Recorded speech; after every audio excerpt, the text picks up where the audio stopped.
Niner. No. We ain't starting off like that. Niners.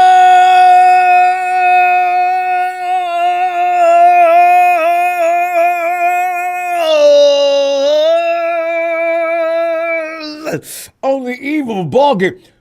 I missed last week, right? So you know I'm chomping at the bit to get at this game. Oh, yeah. Because the thing is, it's preseason and to a degree, and all those promises, the lies you tell during the season, because during the season is sacred.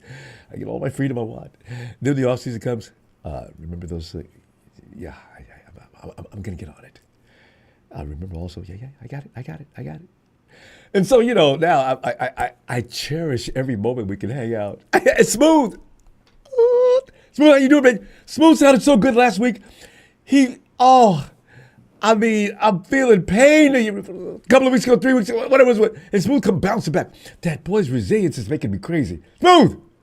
Let's talk some ball, man. Okay, we have, and this is the thing we all keep in the back of our minds, but try not to think and dwell on it too much. But the injury situation is out of control, isn't it? It really is. Las Vegas dominates San Francisco's defense. Why? Because there was nobody there playing defense. Well, there were some people there, but not many. Man. Now there's things being said about the 49ers can avoid some of this. Most of these injuries are soft tissue. People talk about nutrition all the time and things like that, sleep. The body needs a chance to recover. I learned that in high school, let alone college. Here's a guy that's out there overtraining already, right? And then that's the party boy. Gets home at 3 o'clock in the morning, get up at 7. I'm good, man. And okay, hey, dude, the body says you ain't good. You better get at least 7.5 to 8 hours between these stupid days that you like to attend. So, a lot of guys had to learn the hard way, but it makes a difference. You got to take care of that body. Take that ice bath, no matter how miserable and uncomfortable it is. Dip back and forth to the hot, to the cold. Let that body get shocked into healing itself. There's so many things you can do as an athlete to at least keep yourself somewhere near healthy most of the time. But the 49ers joint practice versus Raiders. Niners injuries continue with every workout. I'm not going to jump on that today as much. There's some things we can talk about. I just mentioned that because it's getting on my nerves badly. Neither the Niners or the Raiders have been particularly significant defensively during this 3-day affair. Raiders, this is why they're going to look better, I guess, during the regular season as well. So, but the Niners are, however, being tossed around on defense due to having just too many of their better defenders out with injury. I got all Upton Stout. The list is just long now. Upton was looking good, right? But although, what I'm thinking about, right? Yeah. That boy named Chase. Okay. Meanwhile, offensively, the Niners appears beyond workable. They're doing things out there that become routine. Denver Broncos, as good as they weren't shutting the 49ers offense down. I realize it's in the environment it was in isn't conducive to a game-like situation, but still. But mainly because the volume of Pro Bowl players that remain healthy along with what appears to be an evolving Brock Purdy. People, I don't want to talk too loud about Brock Purdy because I'm going to wait. I know he's good. You know how you get... It's uncomfortable talking to people. Man, Brock Purdy, man, you guys put all your marbles in the middle of the table for Brock Purdy to take that team to the Super Bowl? I'm not going to respond. You think with yourself, because this dude, what does he talk about? The Rudies of the world, There's lots of them. He's not the only one, and we know this, right? But Brock is looking sharp. Some of these passes you hear about him laying right on the table, he's always been pretty good at that, getting in the right place. But now it seems like he's polishing up. So tonight the folks will go to talk about the joint workout with the Raiders versus the 49ers. A Niners team that carries themselves with a level of class above them. Thug and Vegas. Here's the thing, right? You could take the Raiders out of Oakland, But you couldn't take the damn Oakland out the Raiders. They went to Vegas and it's still stupid. Man, Max Crosby got right into it. Yeah, there's gonna be a lot of fights out there coming up. Max, man, come on, man. Why you guys take that thug reputation way too seriously? Why can't you just go ahead and act civilized?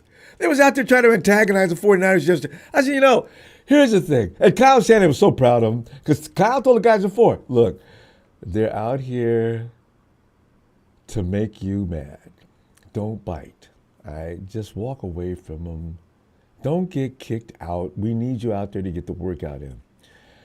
But I'm the kind of guy, when I lose my temper, I really lose it badly. I tell that punk ass, look, man, I ain't getting kicked out the game because of your stupid ass. But I tell you what you want to do. If you want to, like we can get together after the workout. I'll more than oblige your ass. But see, this is something I needed to get in check way back to.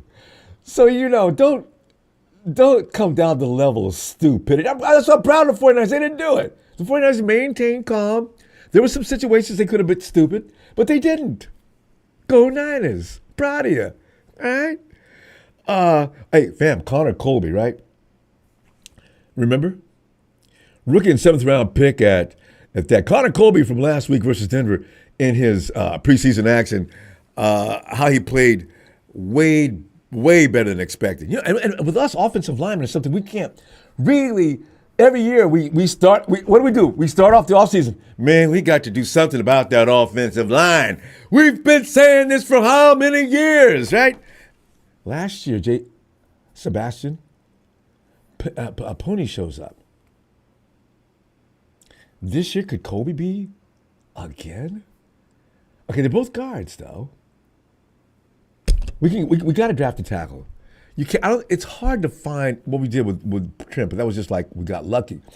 It's hard to find a Pro Bowl tackle unless you draft one, right? So the door really opened up for this kid as he worked in with the first team offense after presumed starting left guard Ben Bartz went down with that elbow injury. And you know how the door of opportunity opens up sometimes in the very mysterious ways. So here comes Colby. Now we would have never known about.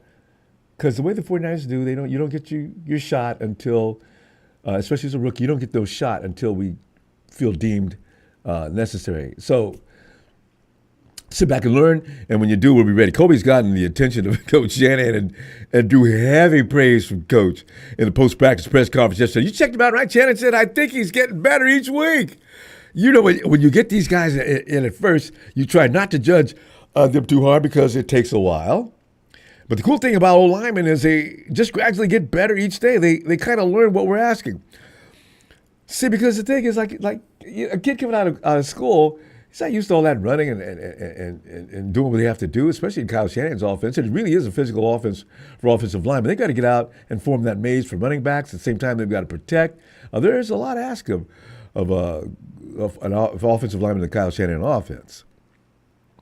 But as I said, remember that talk about Dominic Pooney at this same very last year. Oh, and I was skeptical. I always am. Like a lot of us don't believe the offensive line is ever going to look like it worth a damn.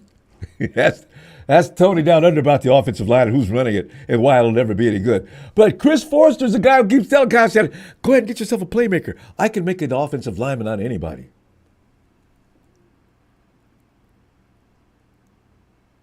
Did it make you pause?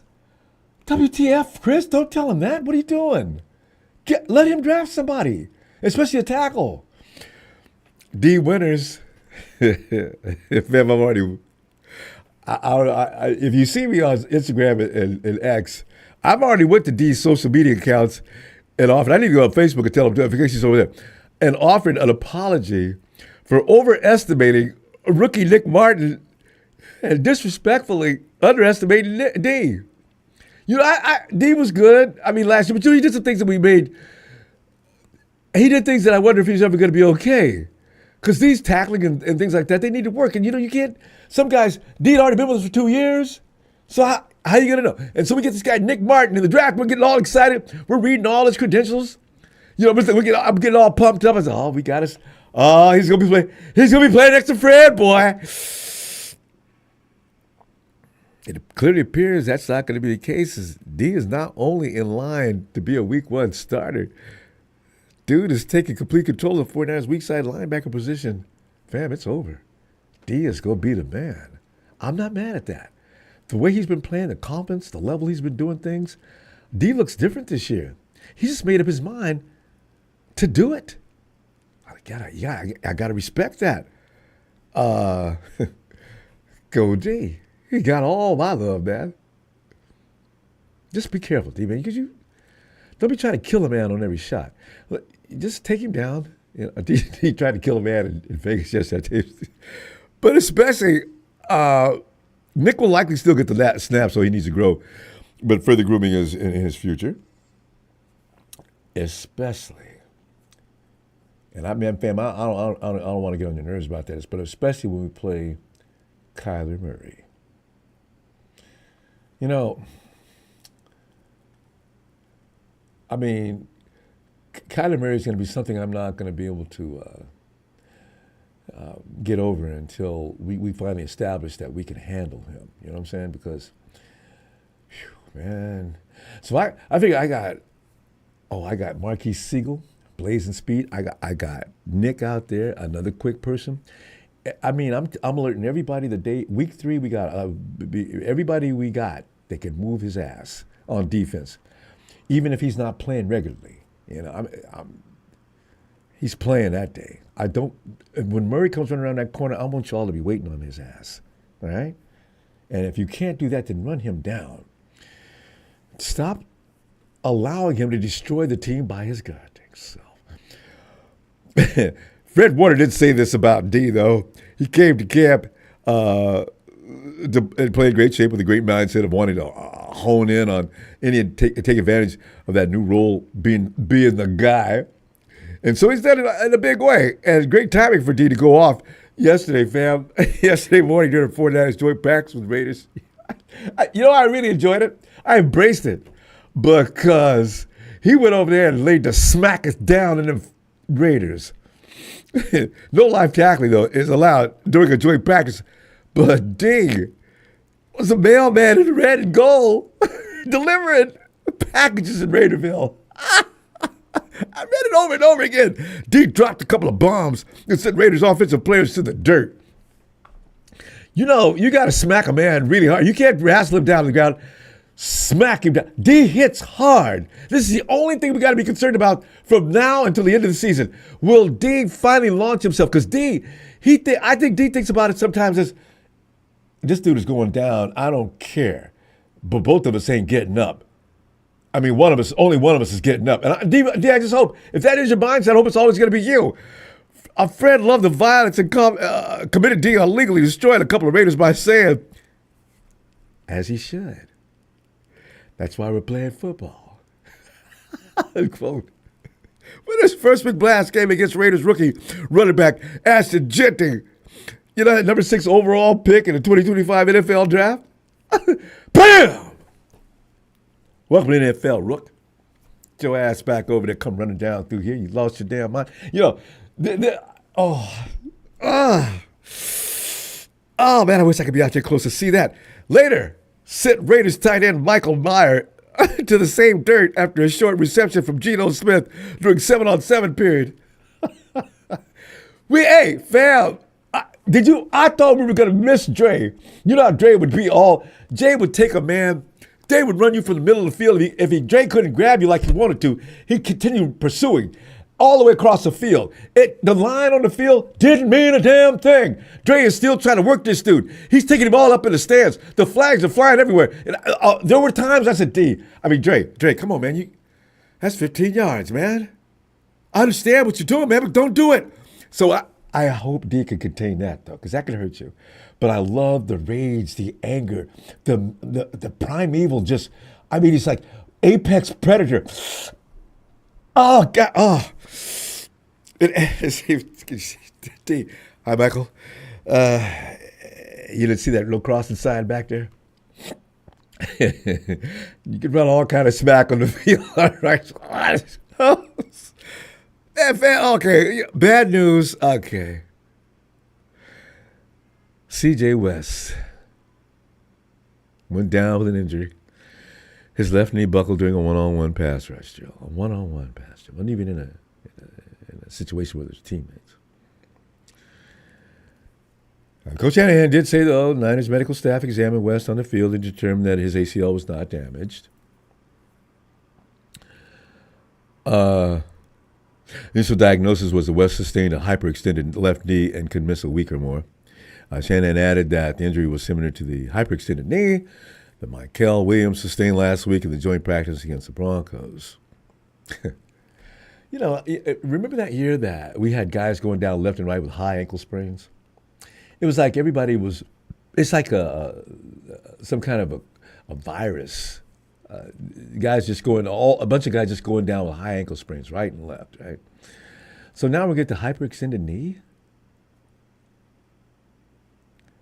I'm just saying, I'm just hoping it ends here, because if this game and Collins goes down with a hyperextended knee, I'm just gonna really. It's time for somebody. We got to find a witch doctor or something to stop this. It's just ridiculous. Nick Bosa sat out. He's got a neck soreness. Hopefully he'll be back next week. As long as it's just look at Nick's. How do you have a neck like Nick and it gets sore? That neck looks indestructible, right? It's sore. Nick's going to have to take some time off. Maybe he'll be back. I don't think he'll play this weekend, though. But the 49ers added defensive lineman William Bradley King, Damone Harris to the 90-man roster in order to create the opening for Bradley King and Harris. The 49ers placed offensive tackle Andre Dillard, ankle on injury reserve, and waived defensive lineman Michael Drumford. Michael Drumford's being batted back and forth. Didn't they do something with Michael the other day and put him back on again, I guess? Also, fam, do you remember a guy named Shaquille Brown? He was with us the year before last. The team released Ross Dwelly in order to sign him up. Ross will probably be back as soon as they get a chance to bring him back, but who is this guy? I don't remember anything about a Shaquille Brown. Is he good? Is he worth? He was on the practice squad, I think, wasn't he? Strange. But without Bosa, the Niners did not generate a steady pass rush. Damone Harris had a would-be sack in his first practice. And as we await the arrival of rookie, defensive tackle out of Texas. So let's just say football player in Texas. You think he's going to be a badass, right? Somebody corrected me on that the other day, man. Man, Texas don't play nobody. I need to follow. This year I'm going to vow to learn more about college football so I can understand where people are coming from. Because I don't have time. So I don't really watch college football. But Alfred Collins, he got an extended run with the first-team defense after West's injury, though. So that tells you right away that Alfred Collins is behind C.J. West, which is rightfully. It should be that way. CJ's been here since the beginning. Alfred's been standing on the sidelines. I can't play until I get my money, man. But this is going to be the attitude. And look for this to become something that gets out of control. When I say gets out of control, since the college ranks is now pretty much conducting themselves in the same fashion as the NFL, you can get paid. You can do weird things like hold out coach. Yeah, I like the school and all, but I need more than 2.5. Can we arrange that? See, here we come. The divitude is going to just be cultivated in college first, right? And then by the time you get the pro ranks, he's just such a bleep that you just can't. Oh my God, things are just going to change. They're just going to change. You're excited about being in the NFL? No. I was getting paid $3.5 million before I even came in. Y'all need to do something about that standard you got with rookies, man, because I'm going to have to get paid more money than that. I'm going to tell you that right now. Yeah, well, I ain't drafting your little ass right now either, so that's cool with me. But Collins got to the Raiders quarterback Geno Smith on what would have been a coverage sack. Dallas Flowers again lined up with the 49ers first-team defense at cornerback with Renardo Green. Still out of action with a hamstring injury. Oh, Renardo, man. You know what? Let Renardo rest, though. Let that leg heal all the way up. Flowers made the top defensive play of the day when he broke up Smith's deep pass for wide receiver Trey Tucker in the end zone. Okay. You figure those guys at the back, if they get enough work in, they're probably going to be improving. DBs Jason Pinnock and Trey Brown were held out of practice with discomfort in their heels. What does that mean? And both of you guys, what is that? Honestly, both of you guys have heel problems? I guess that could have something to do with the turf. We're at home, though, playing on grass. Both were close to being able to practice on Thursday, and Shanahan said that he might be able to play. They might be able to play Saturday anyway, tomorrow with the Raiders. So there's that name again, fam. Defensive back Chase Lucas came up with the only takeaway in practice as he made an INT on an Aiden O'Connell deflection. Some people are saying Lucas, is a long shot to make the team. I don't get it. Why would he be a long shot? He was on the practice squad last year. I didn't even know about him. Well, but why would he be? What do you have to do to make this team then? If you're not doing Chase Lucas work, then how are you not? Who's beating him out? I mean, Chase Lucas gets a nod for me over these other guys. I don't. Anybody not named Upton Stout? I don't know if Chase. If he gets cut, I'm gonna be shocked. Lucas was taking over as a nickel back since Upton Stout is sidelined. But if Upton gets hurt again, and I'm sending Chase in during the course of the season, I'm feeling all right, right? Maybe it's just talk. People don't know what they're talking about. Chase Lucas is probably not getting cut. And Stout still missed a week with that calf strain. You know how calf strains are. Rookie Marquis Siegel is still shining like brand new drafted money. He continued making a bid for a starting job. He get lined up along with Jair Brown in the starting defensive backfield. Kyler Murray. Boy, I got something waiting for that ass. I'm going to put him out. He's going to be spying all game long. No matter what else. Boy. Fam, you don't understand how deep it works with me. I've had all season. I didn't tell you about it earlier. I'd wake up screaming, Kyler Murray, because I knew we couldn't do a damn thing about him. Now we might be able to. Every time you got to play a team twice a year, man, you could lose a conference like that. What if they swept us? It ain't over yet. We still got to play them. But Kyler Murray's attitude, it could be enough that we could get over the 49ers. I'll never forget it.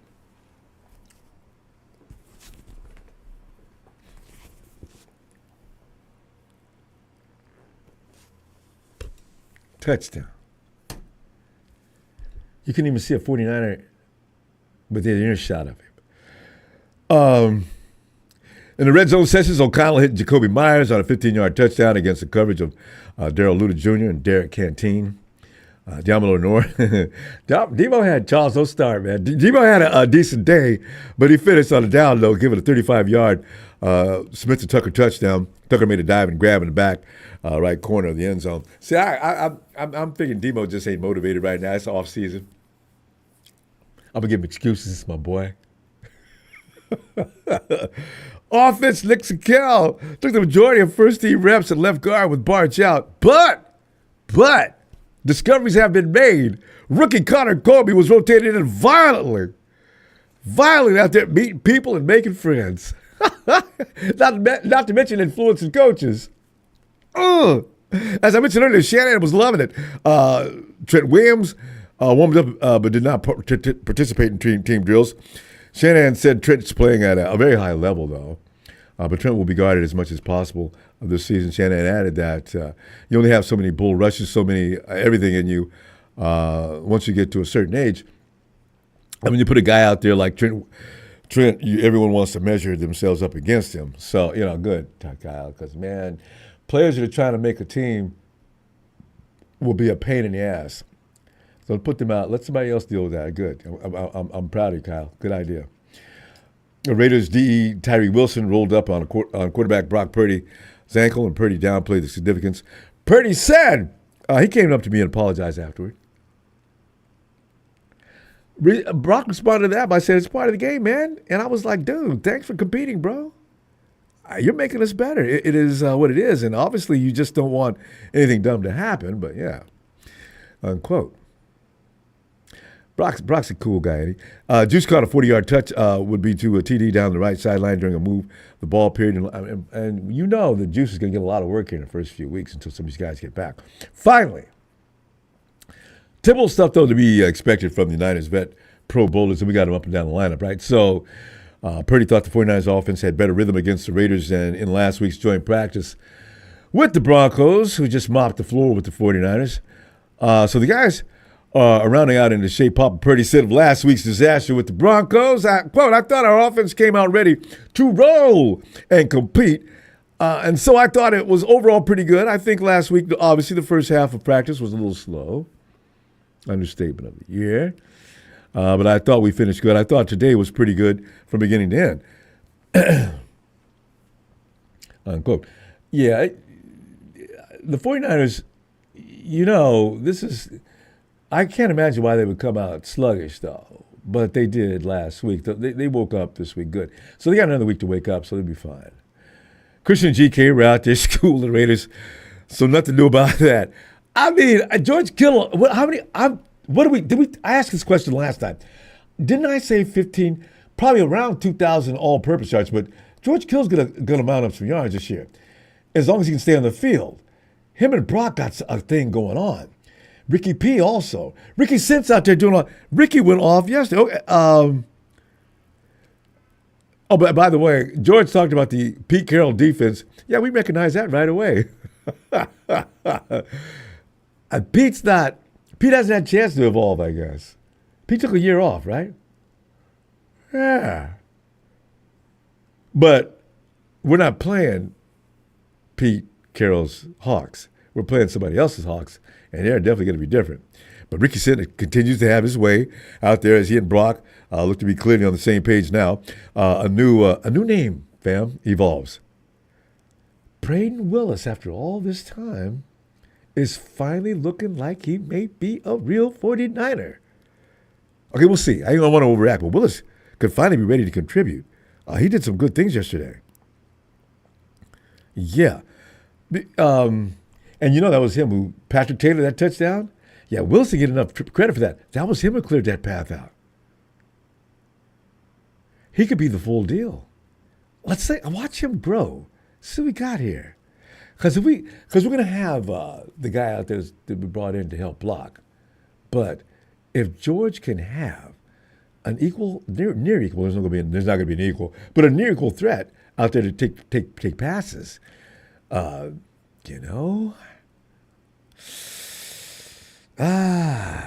Finally, fam, I was reading and agreeing with writer James Lipatron of the Niners Web Zone about JJ in his last year, more than likely. Here's what I fully agree with. Jawan Jennings, people are accusing him of being like everybody else that's held out for money. Jennings is a competitor first. This dude loves football. He really does. Trump goes on to say, quote, "That's right. The very reason that Jennings should have signed a long-term deal by now is the same reason that he hasn't signed one yet. He reported to camp. He's not interested in holding out. He's such what do I call him? He's such a trusting, almost to the point naive guy. He just loves playing football. He feels he deserves. He doesn't have to get into the diva mode. Just come out there, and the 49ers, out of the goodness of their heart, are just going to go ahead and up his money." I said, "Oh, JJ, I'm really, I feel so bad for you. He doesn't have Debo or Brandon Ayuk in him. He just wants to play football. He feels like if he does a good job, he'll be rewarded. Unfortunately, I guess it doesn't work like that. 49ers better know that you can't offer him something. Really? He just wants to play with the 49ers. He just wants to... Come on. It bothers me that they're going to treat him like that. He's not asking for a fortune. I don't even know what they asked for, but you're hearing rumors about he's asking for $20 million a year. I don't think he would. I bet you he'd work for less, even if that's true. His agent is doing the talking. His agent's going to get a percentage. Of course, the agent's going to ask him for $30, $40 million a year. That's what you do. You shoot high, and hopefully, you don't drop too low. But I really feel for him. God, man.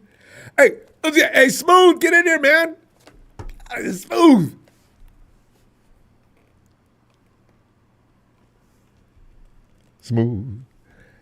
Ronbo? Yeah, there you are. Smooth, come on in, man. Hold on. Can you hear me? I can hear you loud and clear, bro. Come on in. Oh, you hear me loud and clear? I thought I had to adjust my microphone and stuff. Oh no, you sound. I can hear you. Well, let me say this one more time to you because you seem you don't get it, bro. Kyler Murray. I'm tired of hearing about Tyler Murray, bro. I'm tired about that little motherfucker. Every time I turn around, every other month to show Tyler Murray this, Tyler Murray. Oh, I'm scared of him. Oh, he gonna run against us, bro. This is a different unit. Tyler Murray, check this out. I don't know, man. Kyler Murray be skirting. Wait, let's hear him out. Hear him out. He may do that against other teams, but I'm telling you, bro, the dogs we have on defense, once we stick his ass one good time, it's going to change the whole game, his whole perspective, bro. I'm telling you, man. And get back to JJ. JJ ain't getting no more money, bro. Yeah, feels that way. So we need to stop. We need to move on and stop talking about JJ this. Keep talking about the same old thing. JJ is not getting the money. He already did a contract. He only gave us 1 good year, almost got 1,000 yards. Now, for him to get that, and he's injured, once he come back, that injury, that calf is real. He came back on the video, so it's real. So we can talk, he's faking to get more money. No. It don't make sense.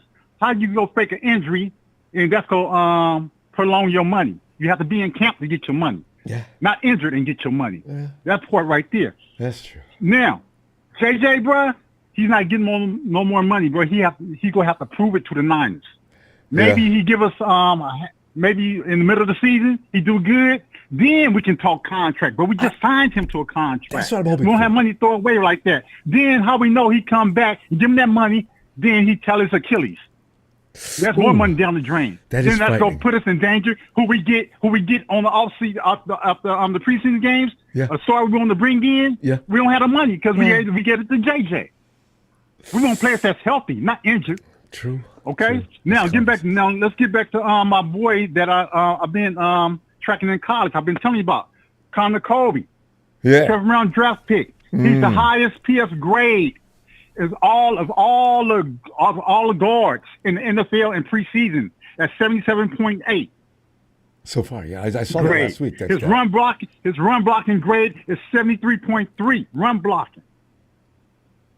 The pass blocking, when he came out of Iowa, they did a lot of run sweeps and all that.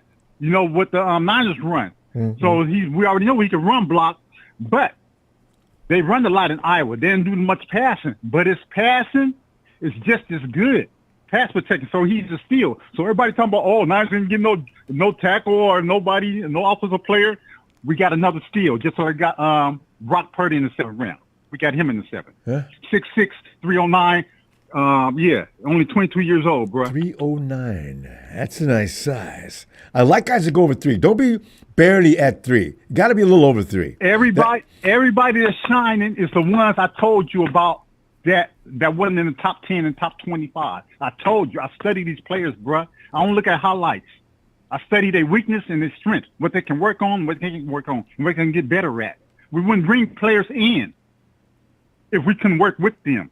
Those days bringing players in, they've been busted and all this. No. We passed all that. This is a whole new era, a whole new regime. Stop tripping and jump about the Raiders. They dominate us in preseason. Check this out, bro. Let me tell y'all something right now. That was bullshit, okay? And I'm going to tell you why. Please. Salah said he's ahead of other teams, scheme-wise. Oh, yeah.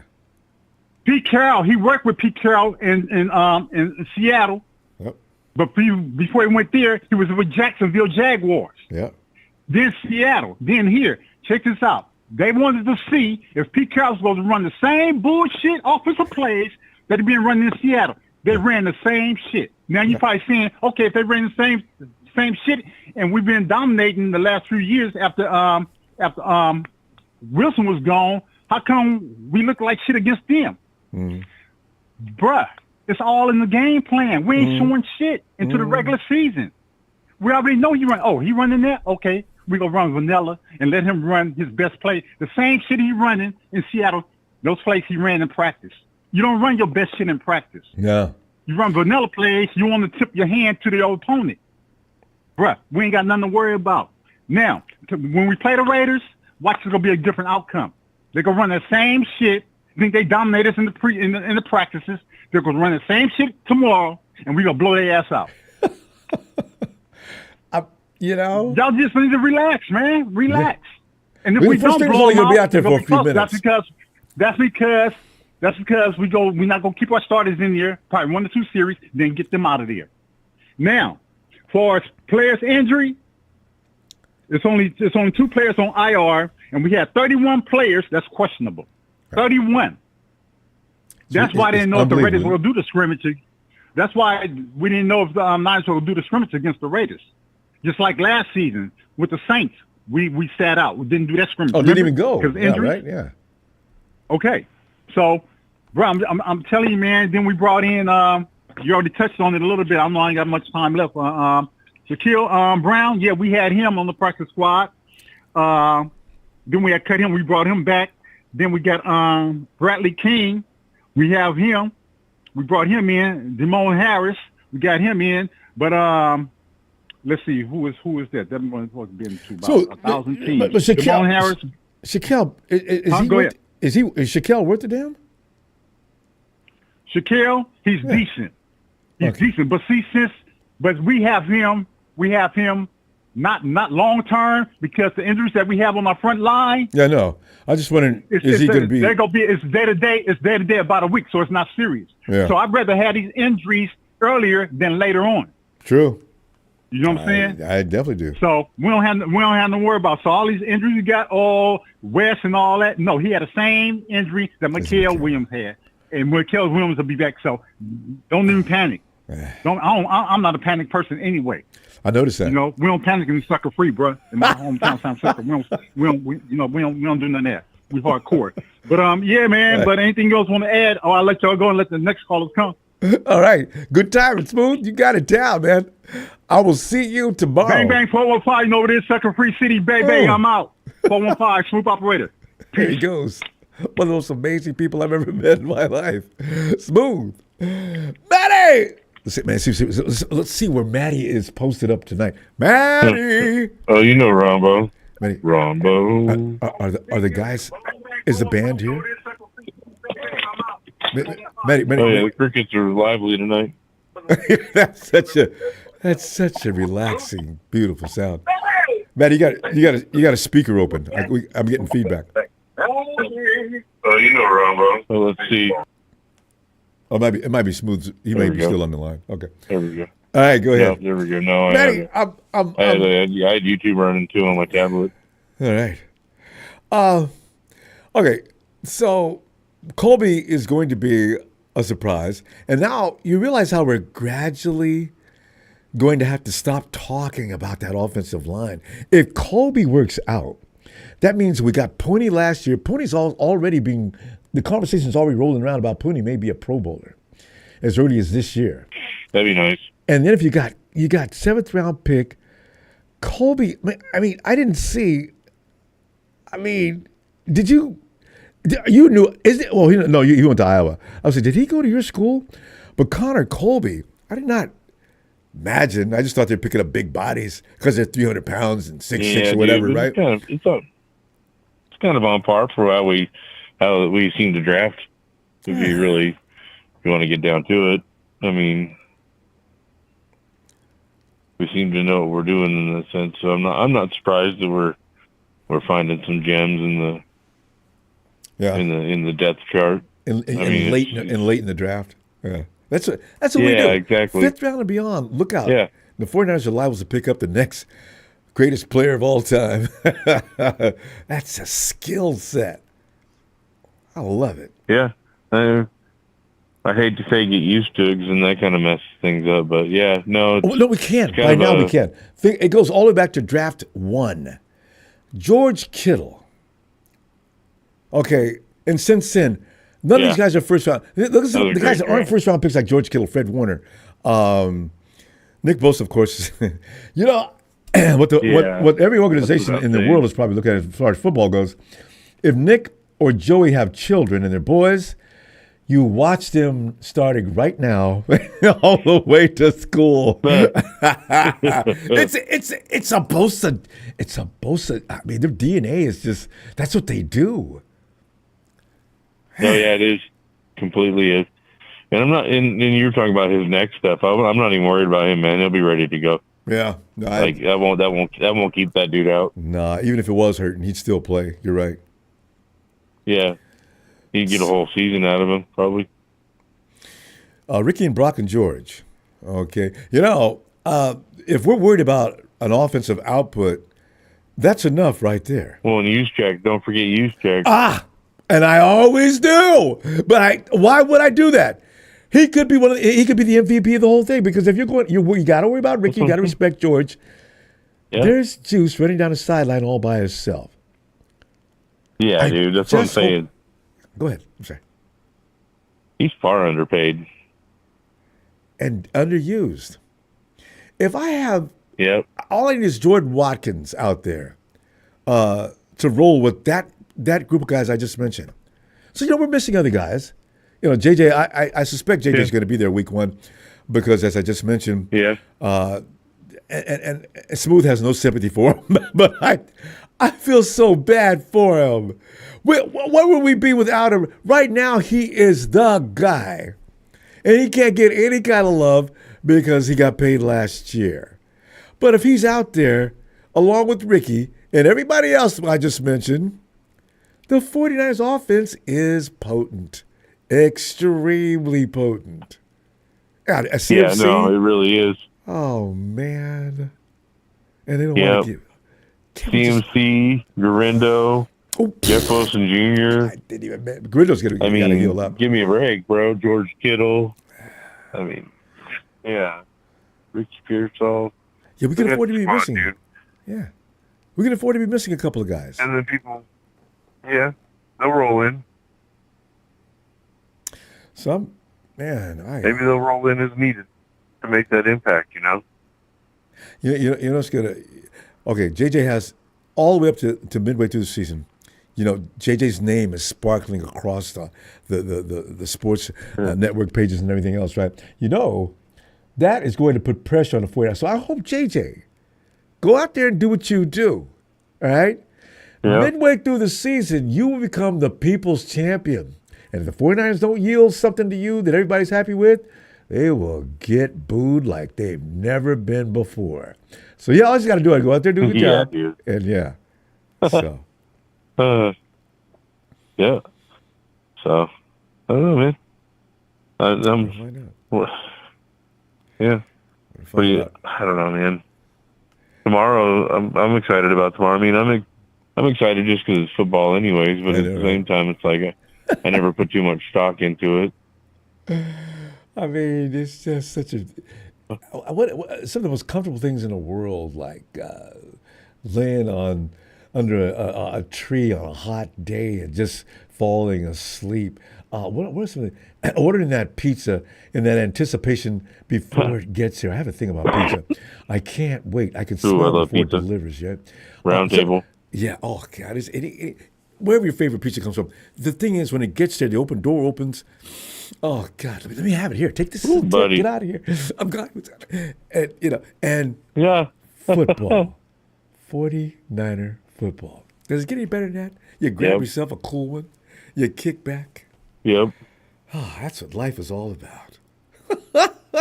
Sounds pretty epic, bro. Sounds pretty epic. There's people out there saying, hey, you guys need to get a life, man. It's more than for life than that. And listen, here's what I say to you. There's nothing like the thrill of winning a game, especially the game that's as epic as football. We're going to get into this, Maddie. I think we're going to do it. I was worried about that. I've set myself up not to be overly, don't have too many lofty expectations, but we still can. Yeah. Yep. Don't get too high up on the expectations, but no. Yeah, just enjoy. Yeah, exactly. And the kids give us I'm an excited out for week 1, man. Yeah. And us having so many youngsters, we have that as a reason to say, well, give them a season, they'll be fine, and see what happens. So, no need to be overly concerned. So we got this. Yep. We got this. I was also going to tell you too, Ronbo. We talk about the wall behind you, and who to put up there. I think you should just put a trophy case up on the other side. Hey, I like that idea. This way, Because, haters are going to come in. If you don't put the right person on the wall, that's one of the reasons why I've held back and taken my time about doing something about that. Oh, what's this picture doing up there, man? Oh, give me a brat. This is why I didn't want to put that up there. It's decoration. That's the all. Super Bowl trophies. Yes. Yes. There's got to be a fat head for that. Yeah, that'd be awesome, man. Yeah, and it would be nice I'll go look after decor. Yeah. Man, I'm gonna look into that. That's always gonna look good. Oh yeah. We'll find something, Ronbo. Nah, damn, I'll put that down seriously to consider. I thought about Rice. I wanted to put Walsh. Maybe a combination of Walsh and a defender, like the legendary. Ronnie. Anytime a player will remove a digit, that's an extreme appreciation of the game of football. Lott didn't care. Isn't it though? Oh, Ronnie not gonna be able to play with that finger. Well, here, give me this. Watch that. Yeah. Yeah, wrap it up. I'm playing. Damn it! Wow. Yep. Whoa. Yeah, dude. Next level, man. They don't make them like that anymore. They really don't, man. Man. Matty, see you tomorrow. I'm going to see you tomorrow, man. We're going to go ahead and watch this game and get together afterward as well. I'm excited. Oh, yeah, it should be fun. It's going to be a little more intense than last week because everybody's a little more worked up than they were last week. All right, Matty. Heck yeah, buddy. Have you got to give my shout out to the Crickets, give me a little Niner shout? Yes. A Niner!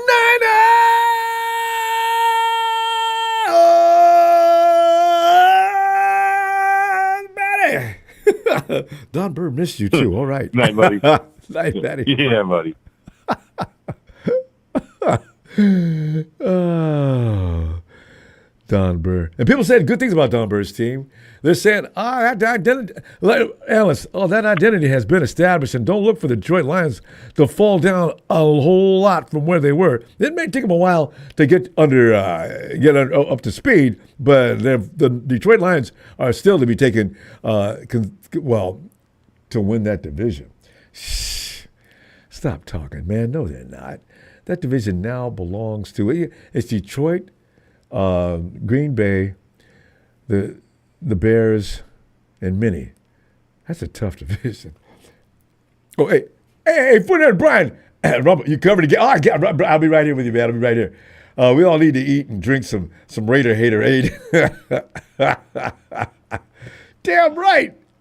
Can't wait. It's just something about looking at that silver and black that just brings out the heat, don't it? God. Another traditionally team that we just love to beat. Aaron, AAA, come on in, man. What's up, Ronbo? Oh, fam. Football is getting near. And Kyler Murray's a few weeks away, so I can relax. Smooth has had enough of me whining about Kyler Murray. Kyler Murray. Let me ask you a question. Does Kyler Murray cause you to trip? I mean, I'm sick of him. Man,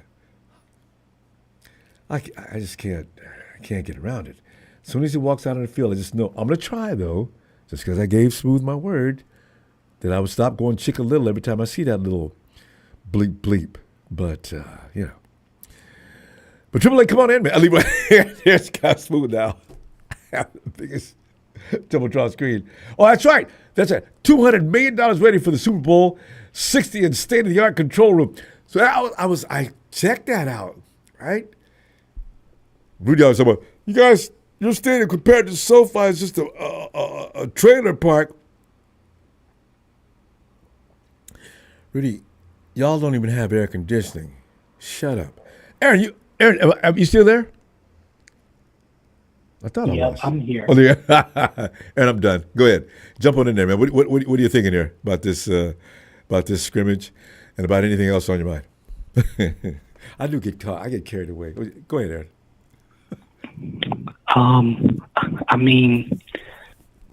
For tomorrow, I'm just excited to see, Brock, starters on offense. And,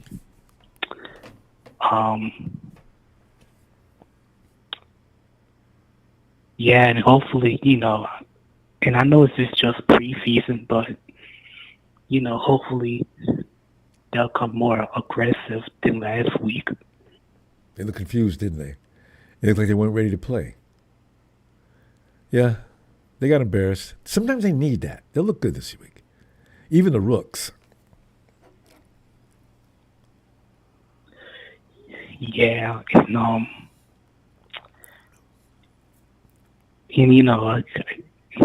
and the one player I'm watching is Sebastian Valdez.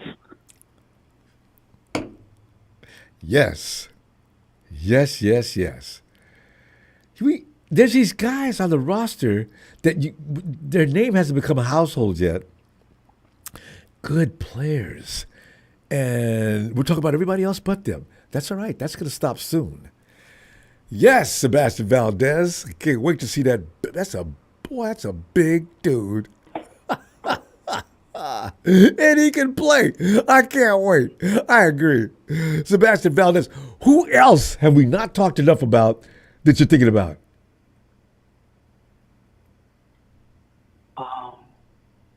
And I think also Jacob Robinson. Yes, Jacob Robinson. Good call. Robert Saleh has been talking about him as if. Yeah, you guys don't know about Jacob, but yeah, he's gonna be okay. Of course, you know what? He's not. You're not hearing a lot about him. Smooth talked about him, as I remember, a couple of times. And I'm learning when Smooth talks about a ball player that you don't know about, believe the guy can play. So yeah, Jacob Robinson, good call. Who else? You already know about. There's not a lot of secrets left on this roster. I think on offense, Connor Colby. Yeah, no, we're talking about him a lot, and Connor Colby's going to end up taking that job. Ben Bartch can stay out if he wants to, but if Colby comes in, shows out tomorrow, you can't ignore that. It's like last year with Pooney. Yeah, Pooney was just tearing up the preseason, tearing it up. Yeah, it's preseason. Starts opening night. Does a fine job. From there, the rest was history. And this year, he ain't going to get tired in week 12 or 13. Now he's got a little more of that grown man NFL strength. I look for Pooney to go 17 weeks of good, solid football. Hey. And I bet you noticed this too. McKivitz stonewalled Max yesterday. Oh, yeah.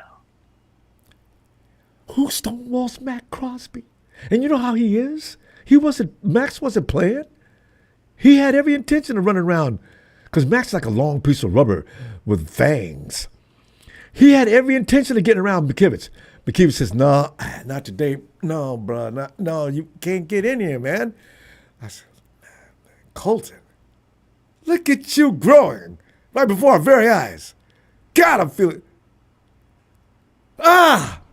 Triple A, do you know if Colton comes around this year, we will not have but one problem on this team? Jake Brindle. I don't know. I mean, he's just average, but we'll see. Yeah.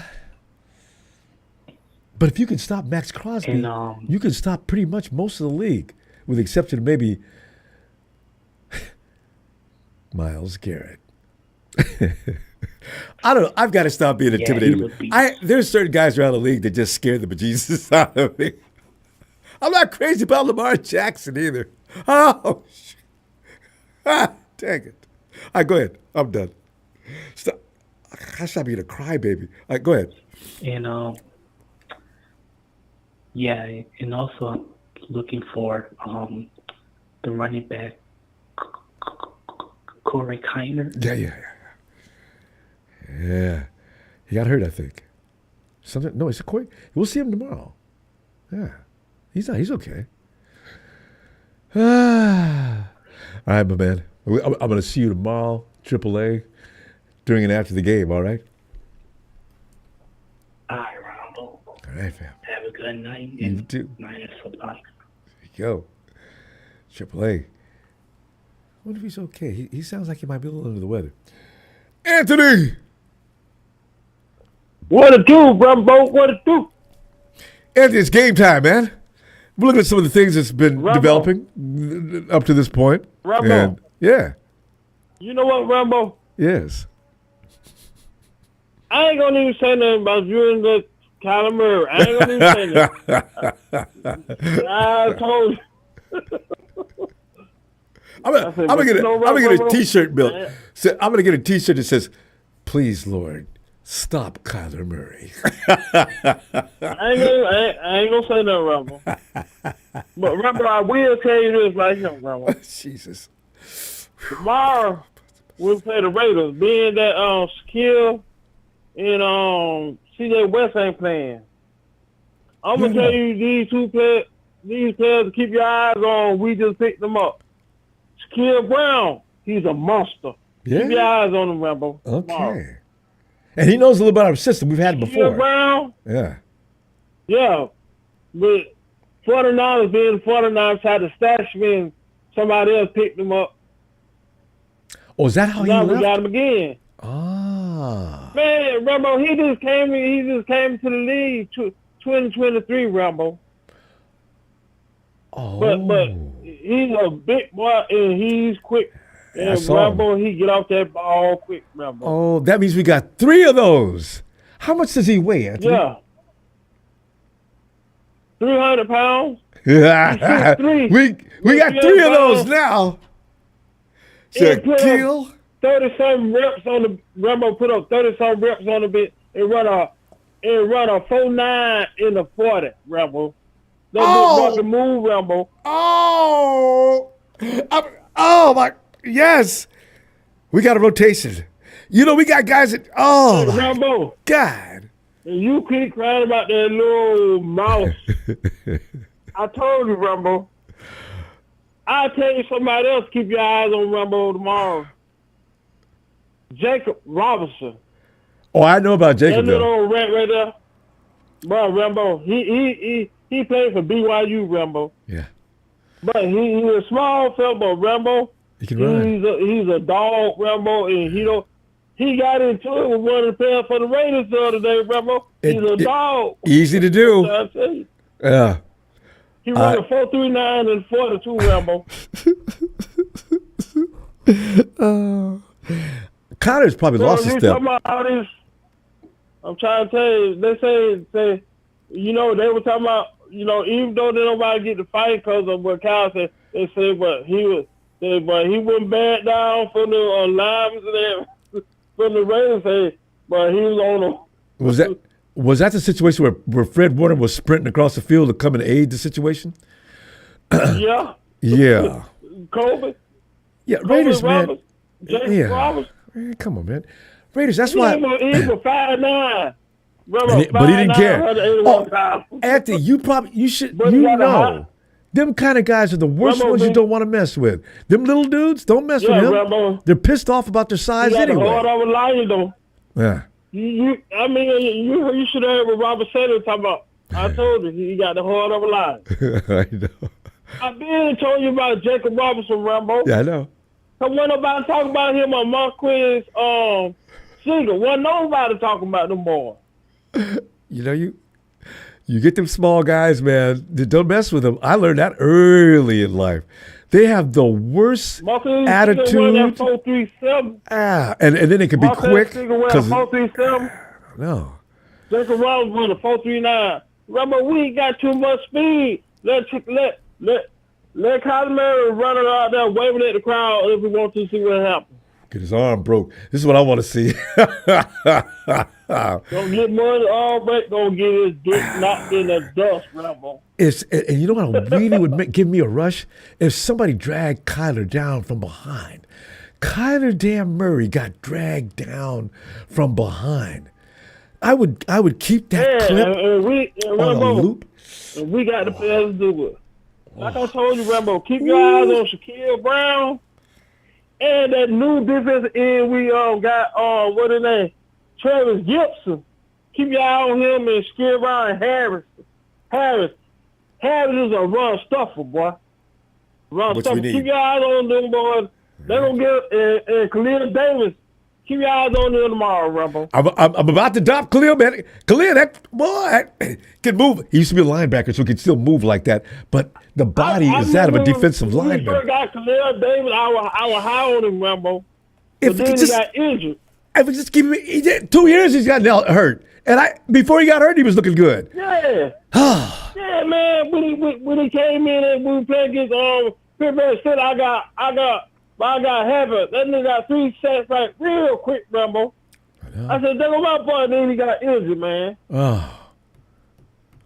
So we got that kid we had at UDFA last year. What's that big kid that can move pretty good? And who saw that coming? Khalil Davis, that big boy can move, Ronbo. No. Anderson. We got another big kid named Anderson, right? Oh yeah. You talking about what's called Anderson? Yeah, I think Anderson. I think Davis. he injured Ronbo. Well, I wouldn't be surprised. David Anderson, he injured Ronbo. CJ Anderson, Kalia. You know, and this guy Shaquille. You talking about Evan Anderson? Evan, yeah. Evan's hurt? Yeah, he injured. He injured Ronbo. What's hurt? It ain't nothing serious though. Well, that's the name of the 49ers. They get laid out, but it's temporary. If that be the case, with as many of those guys we got, I'll be okay with that. That's like CJ West, he still in the same thing as Michael Williams. It ain't nothing, Ronbo. We good. Anthony, we gotta go.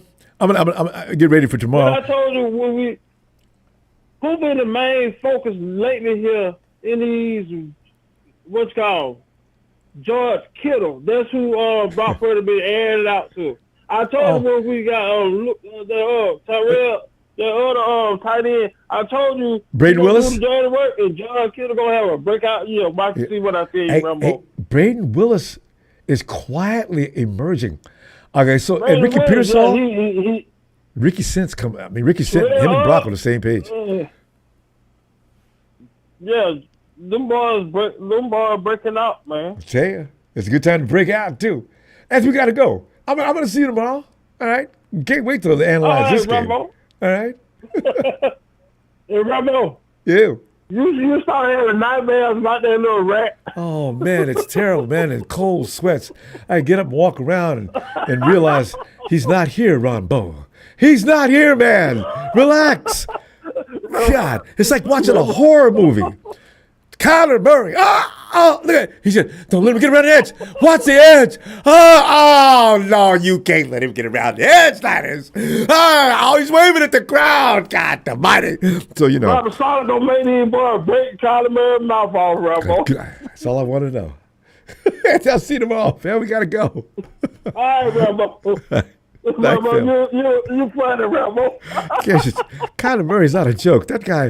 All right, fam. I'll see you tomorrow. All right. Can't help it, fam. He's been bothering me for a while. Years. Eric! Come on in, Eric! There you go, buddy. Eric, doing all right, man. How you doing? Well, we're doing just fine today, man.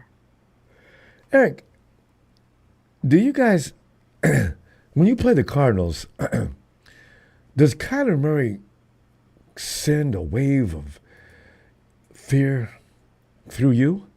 Yeah. See, I thought even though he's not one of the best quarterbacks, he's not. He's definitely one that can make you think. He does, mainly because when he's sitting back in the pocket, you know, you see your defensive line helplessly trying to grab him. And he's just zipping around. He's looking down the field. He's zipping around. He's making plenty of time for himself the whole time, right? And then all of a sudden he can't find anybody. He's got the defensive line so discombobulated because they're trying to get an angle on him and form a wedge, and he slips out. And there he goes. He's driving down the sideline. There's no lateral pursuit. I think I did see Dre Greenlaw one time blast his ass. coming around that corner. But I'm trying to remember. Oh, D Ford got his little ass too. Those are the only two guys I remember that once he got loose and on his way around that edge, if the 49ers somehow got put out of place, he's out of here. I mean, I don't know how many touchdowns he scored coming around that corner.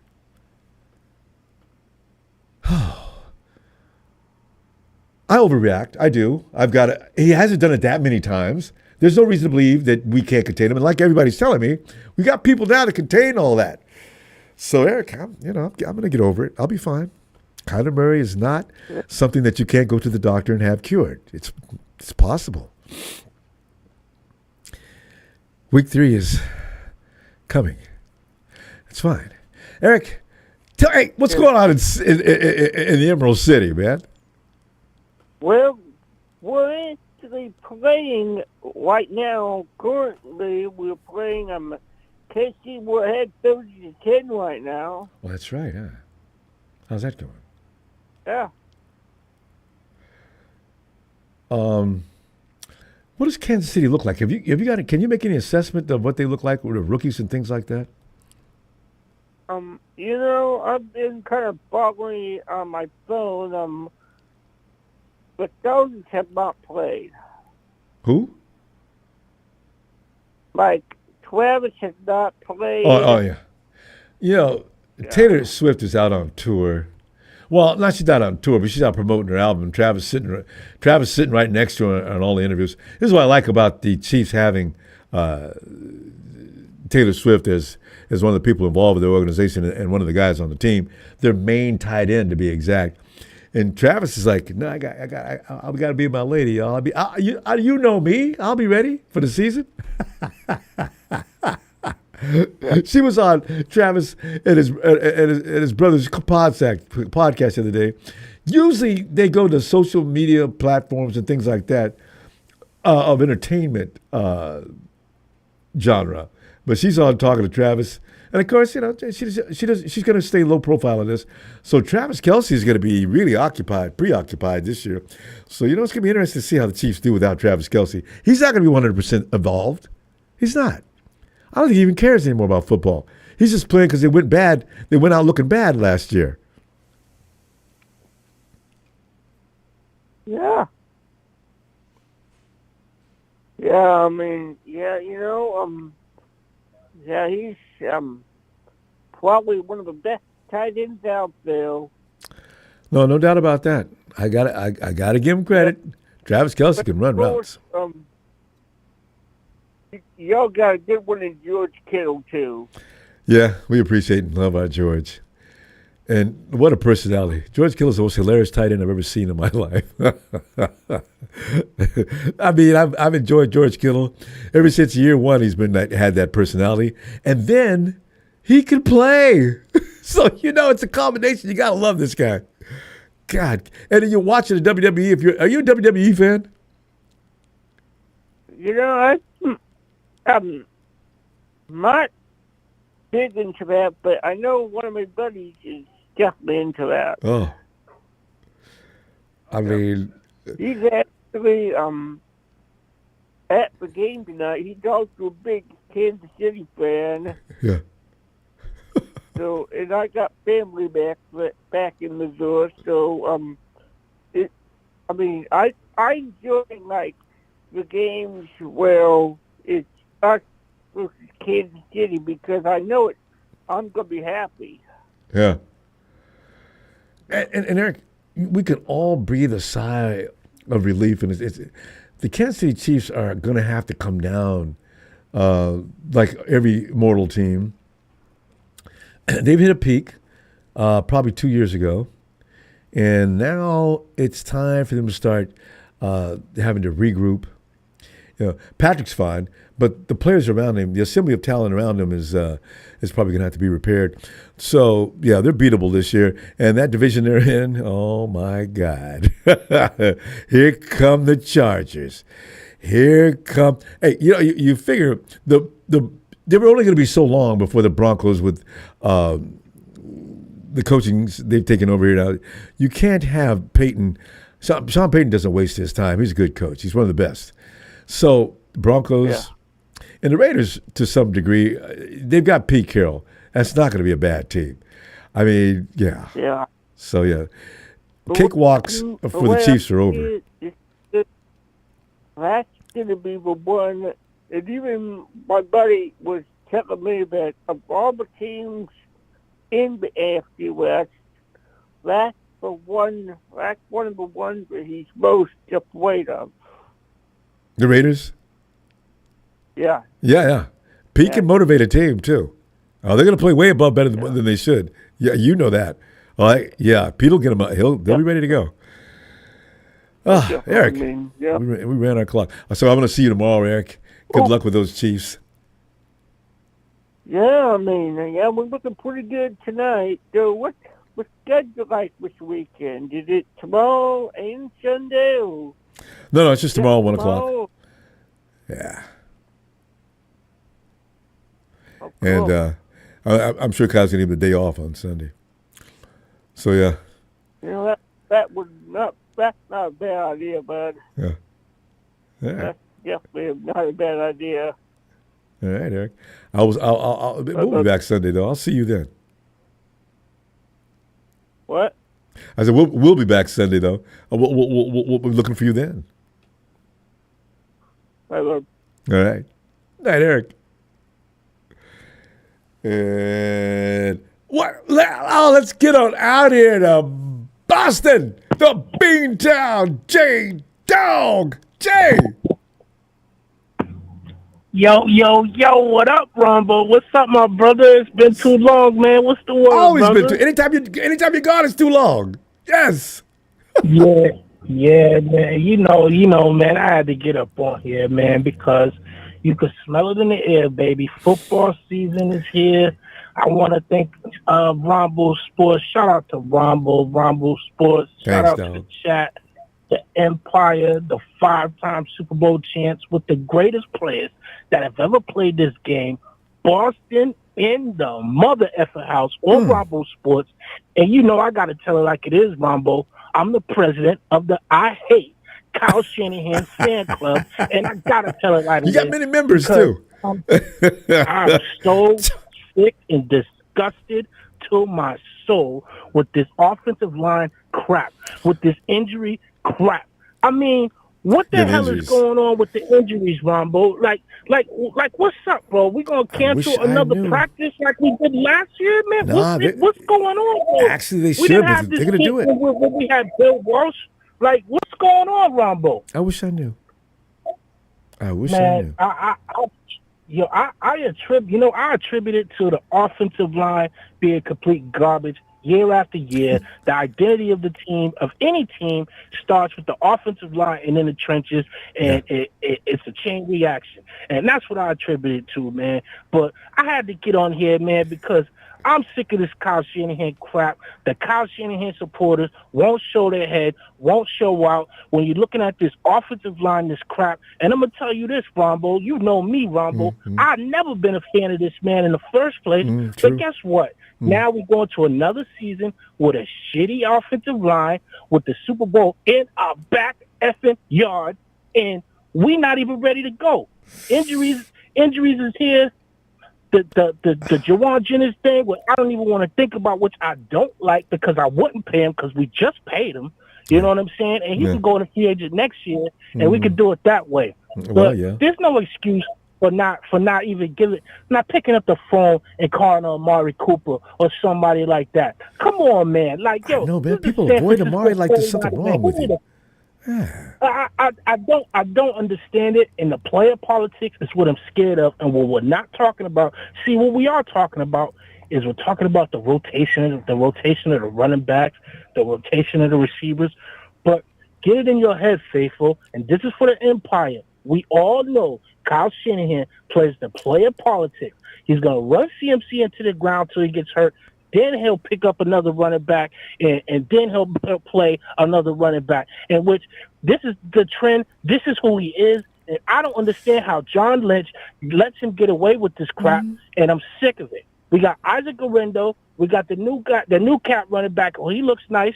Are they even going to get any burn? Like I don't understand it, bro. And I'm just so I shouldn't feel any fear. The Super Bowl's in our backyard. We should be ready to go. This is the San Francisco 49ers. We're not the Cleveland Browns or the Cardinals or the Rams or these bum-ass organizations, man. Like, what's going on, man? And I'm sick of it, Ronbo. But I got to tell you, man, I'm so afraid of the back end. I'm not liking what I'm seeing, man. Malik Mustafa, he won't be back until like mid-season. You know what I'm saying? And then I do not want to. I hate to say it, but my man Tig Brown, man, I was rooting for you, man. But I don't know, man, because it's not looking good for you, man. So what are we gonna do in the back end, Ronbo, man? Brown, Trey Brown. Yeah, okay, I forgot about who he was. Okay. I don't know if anybody will want him, man, because he's not looking good at all. But we got the guard that we picked up in the draft. Is Kyle Shanahan going to play the player politics and put that bum-ass Bart there or somebody like that if he shows out in the preseason? Fam, because he had a good game last year. He likes him. He spoke high praise of him. I think Connor's going to be the right guard or left guard. Do you think he's gonna? Do you think if he has a good game, Ronbo, you think Kyle will start him for the season? Do you think he's just going to play the player politics that nobody really wants to talk about? I think he gets in. I really do. If he looks like he did, and he's already got Kyle's attention. If he looks good against the Raiders tomorrow, I think he might be the guy. You remember this happened to Pooney last year. Pooney was not slated to be the starter. Somebody got hurt last year, and Pooney has taken that job over ever since. Absolutely, and that's what, because Barch is down right now, if I'm not mistaken, right? Yeah, he's got an elbow thing going. Yeah, his elbow's hurt. Yeah, and that's going to last. So it a while. might be the same thing with Pooney, and if we can get a stud in this guy right here, we could do some things. We still got that bum ass center who shouldn't even be on the roster at all. I don't know what to tell you about Jake. It's totally ridiculous. But I really with this week schedule, man, I really think, Ronbo, I'd like to know what your prediction is for a win-loss record. I got us going 11 and what are we doing? 17 games, 11 and 6, whatever it is. Yeah, you know what I'm saying? I got us going 11 games, man. Yeah, I got 12. What do you got, Ronbo? Because the schedule's going to allow us 12. I say that because there's going to be a few games where we actually have absolutely no business losing, and then if you count the games that you hope we win, yeah. Oh, there's a few. If we lose to the Panthers, I'm gonna eat my hat, and I like this hat right here. I'm gonna eat this one. I ain't gonna lie. I seen some of the Panthers preseason, bro, and they got that new receiver. He looking like a new Mike. And you Stephen, I'm gonna give you another hat. Wait, not this one. I may have talked a little out of turn. Who we play, man? We play the Browns too, man. But the Browns always play us tough, though. But I think we got the Browns on the schedule, man. But I just wanted to get in here because it's been too long. Shout out to the faithful, man. I love y'all, man. Boston in the house. I'll be in New Orleans, man, week 2, man. All right. Pouring it up with the faithful. My dog John Chapman's got the tailgate with the seafood buffet. It's going down, baby. And I just wanted to say, man, yo, I love y'all, man. Boston in the house, 49ers in the house, Ronbo Sports in the house. And peace to everybody, man. I love y'all, man. Peace, bro. I got that big dog. I'll be looking for you. Fam, get back in here between now and the time you go to Cleveland. We need to set something up. All right. Yeah, for sure, bro. Peace, bro. Like JD. I forgot. We play Cleveland?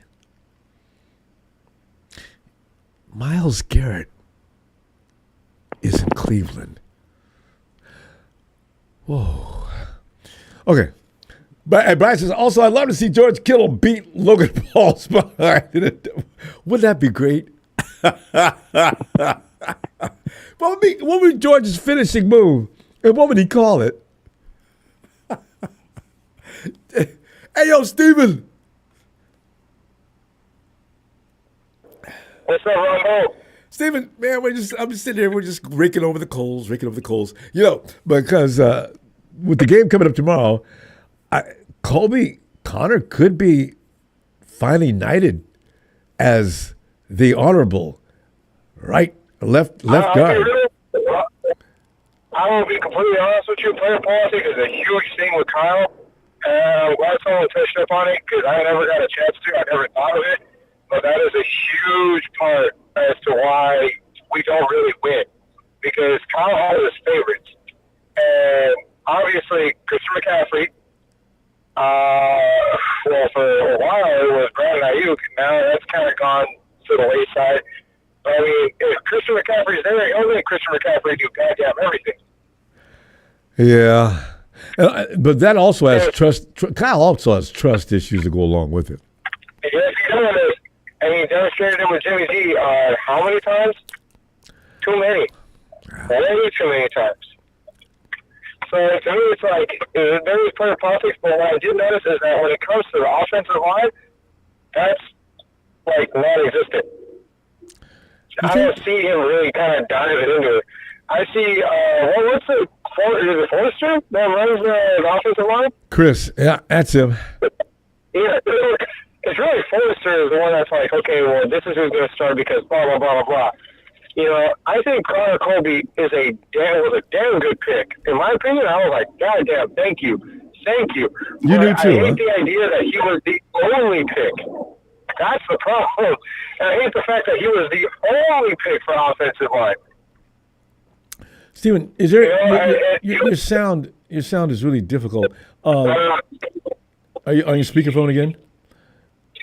And you know, I was on Bluetooth. Better? More clear, but too low now. There's no volume. All right, how about now? Same volume.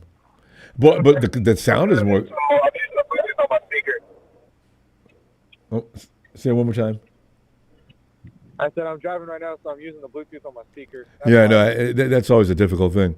Yeah, every time we catch Steven now, he's in mobile. He's in action. That's a little better, actually. Better? Yeah, much better, okay, actually. Good. All right. So, no, like I said, you know, Connor Colby was a great pick. I just wished we had more offensive linemen. But then we also got to remember, we have Dominic Pooney, Trent Williams, and potentially Connor Colby. So that is 3 good offensive line. And we can kind of, I'm not going to lie, I hate the idea, and a lot of people are going to disagree with me. We can get away with 3 good offensive linemen and 2 shitty ones. And then just sort of like Band-Aid over Brindle. Because, you can Band-Aid over Brindle and Barch, but it's like I said, it's just, it sucks that Connor Colby was the only good offensive lineman pick that we got in the draft. You know what I mean? Yeah, but remember, Steven, the 49ers are in the top 10 even last year. One thing we need to remember, though, there's not a lot of great offensive lines around the NFL. I sometimes wonder if that's not by design to add more excitement to the game, to watch, because everybody loves to see a sack, not us, unless we're doing it. But, you know. If we're on the opposing end, no, we don't like seeing a sack. I mean, every time a Niners quarterback gets a sack, Ronbo, it ends in disaster for us every time. Yeah. I mean, come on. You know, Jimmy Garoppolo gets a sack, goes out for, 6 weeks. C.J. Beathard gets a sack, goes out for almost the damn near season. Oh. Alex Smith gets a sack, damn near the whole season. Yeah. You know, Colin Kaepernick gets a sack, it kills him. Brock Purdy gets a sack, tears his arm right off. Well, that wasn't a sack. That was an assassination. Yeah. Yeah, so it's like, it's kind of like, man, like, we can't really win when it comes to sacks, so we do need to beef up that offensive line. Now, is it by design that the offensive line, you know, in the NFL is probably the least sought-after position? Probably. I don't know, to make it more entertaining. This is not enough to go around for 32 teams is the problem. Yeah. Well, I also feel like it's just like teams don't really look at offensive line. They just say, okay, well, yeah, we're good with what we got. The talent is everywhere. Yeah, okay, think about it like this. This is how I see the NFL as a whole and their teams and how they choose in the NFL. I see it as that one person in life that gets their check and it's like, okay, I got all this money. What do I spend it on? Okay, I'm going to get this and this and this, and they completely forget the essentials. You know what I mean? Yeah. Goes out and buys a couple of islands. They got that hole in their pocket. Yeah, and it doesn't have anything built on it. No infrastructure. There's no running water, electricity. Yeah. What are you doing? You know. But, hey, they look good though, right? Yeah. They look good though, right? They got a fresh pair of shoes. Yeah. Got a nice cut. Yeah. But you know, that's how I see it, man. That's how it looks, because it's like every team is like that. except for like the one smart team who was what was it? Not the Texans, but oh man, we were talking about it last year. Like, the offensive line. Oh, the Eagles. That offensive line was. I mean, they've really done a really good job with that. The Eagles do have an offensive line. I'm trying to think how many teams in the league. Detroit has a good offensive line. The Texans used to somewhat, and they didn't last year, and that's why CJ's season went down. There's not a lot of teams. Everybody says, "Ooh, they got a great offensive line." There just ain't many of those teams. Everybody's got a so-so offensive line, but there's only 3 or 4 that everybody says great. Well, it's weird because if you look back, I mean, history will repeat itself like as it always does. I mean, a great example was last year. We go through a phase, the NFL goes through a phase where the run game takes over and then it becomes air raid again. Yeah. And it's constantly interchangeable. And I've noticed that even in the times of old, in the 80s, the golden years for us, our offensive line was nasty and they played a rougher game. I mean, you could get away with that, basically manslaughter, and it wouldn't be a flag. There wouldn't be a 15-yard penalty on you. You were just doing your job. So, but remember we had Harbaugh too. Harbaugh had and Anthony Davis and the Rhino. I used to love if any one of the defenders abused Cap and Joe Staley. If anybody abused Cap, they hunt you down all game long. But then think about it too. You got what Alex a good center too. Joe Staley, Anthony Davis. 3 really good offensive linemen. What about the other 2? Nobody remembers. We had a decent center too. What was his name?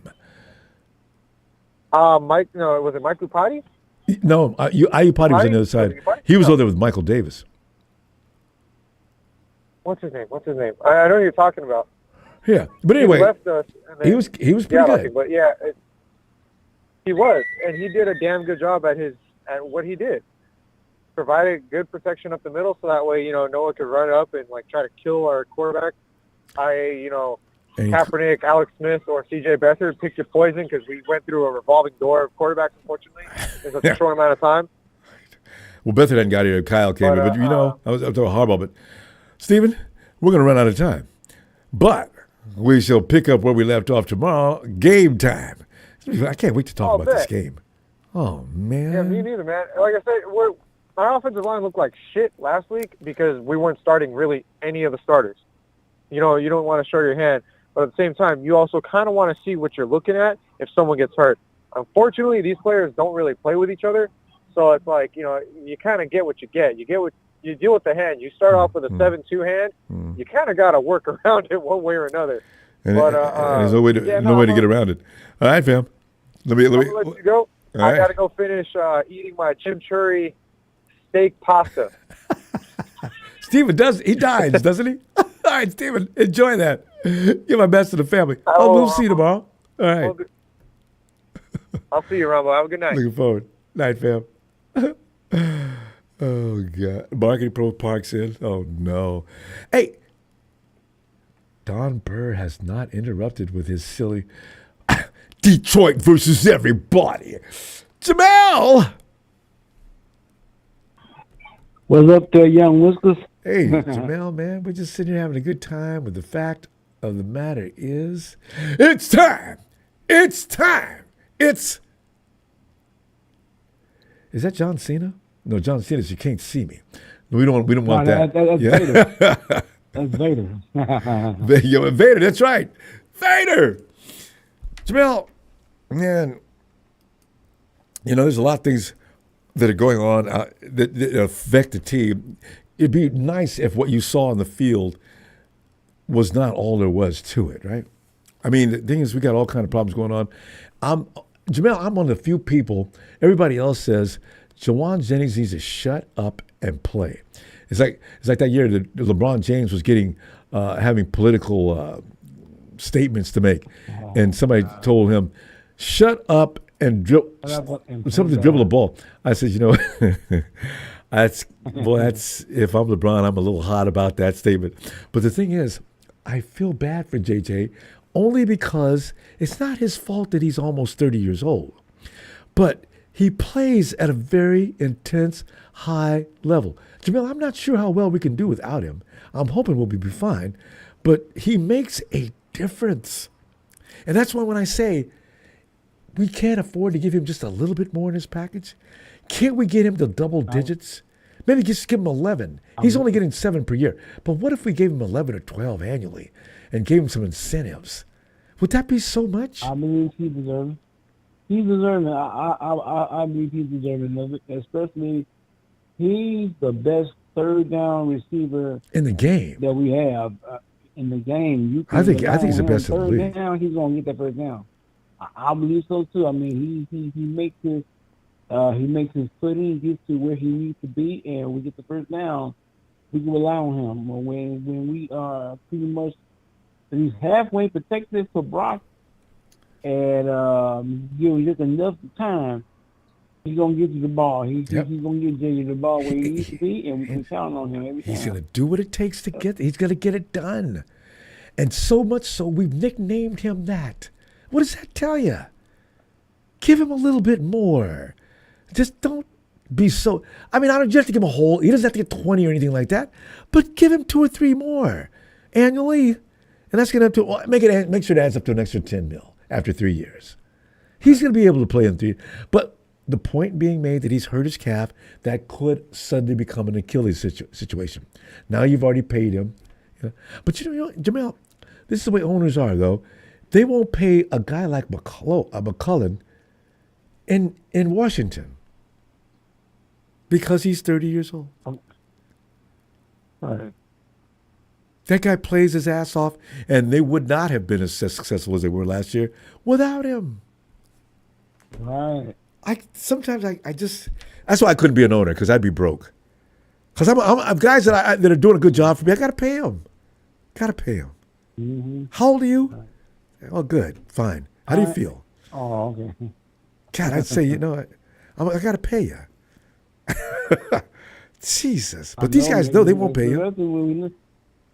Yeah, I mean, if they know how valuable he is to the team, they'll pay him.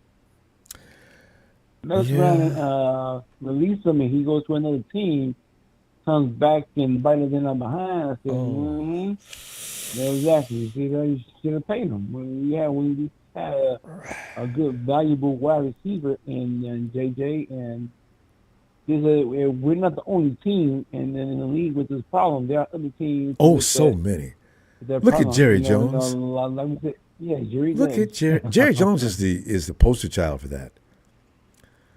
Yeah, man. He just gets in the way of his own team. So, my Michael Parsons is a pound.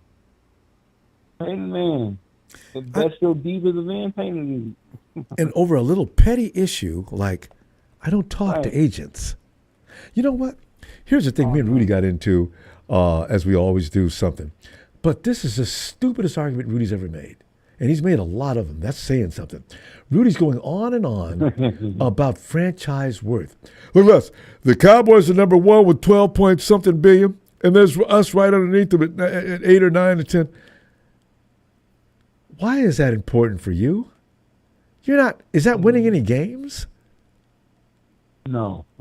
So I'm saying, Jerry Jones, he can afford to pay Mika, and he doesn't have to go through this little trivial matter of his, I don't talk to agents.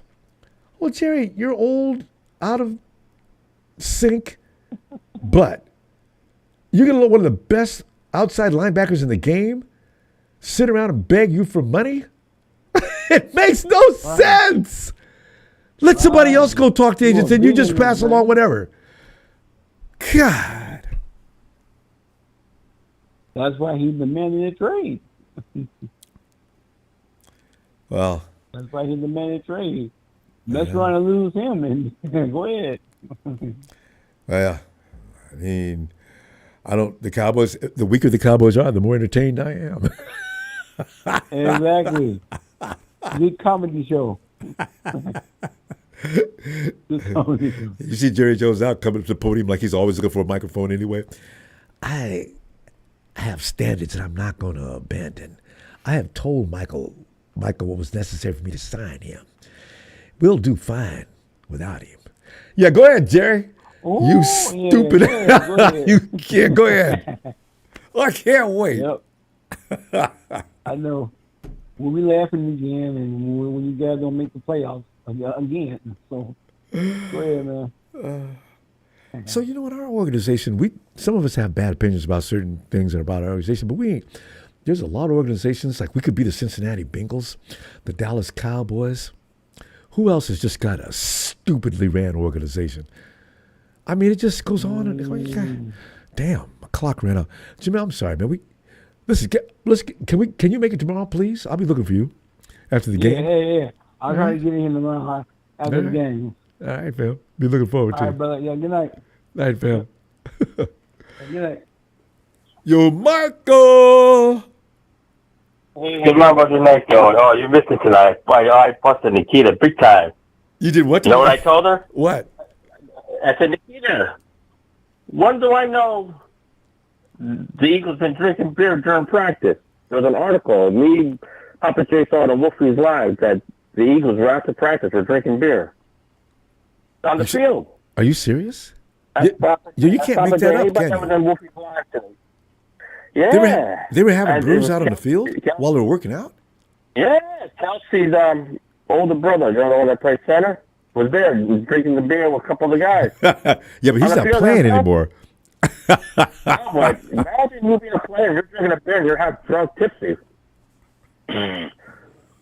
Well, good. Yeah. In fact, if it's anything, we should send them more beer. Keep them drunk all season long. Yeah, why we just put the trunk back there and let them drink?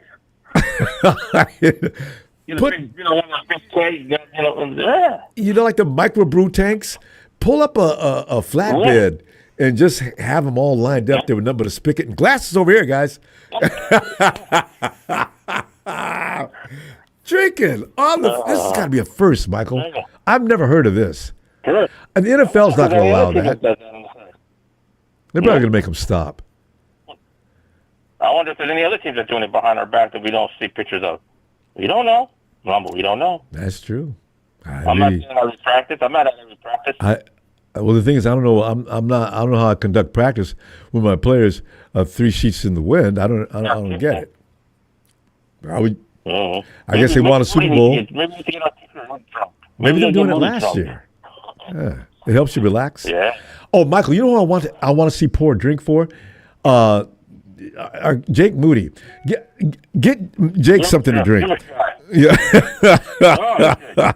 I don't mind him. Yeah. So he can relax the hell up. Yeah. Hell yeah. That's what he needs. He missed yesterday, by the way. Does he have a girlfriend? Is he married? Does he have a girlfriend? That's what I want to know. I don't know. Nikita was asking me that. And she's like, oh, he looks too cute to be single. I think I said, you want Moody? Go ahead. I think I saw him with a lady. Yeah, Jake missed yesterday, by the way. And guess what? Wide to the right. Wide right. I mean, that's Jake's middle name. Wide right. Jake Wide Right Moody. Maybe. I don't know, man. Moody. It was maybe over 50 yards, but still. Jake.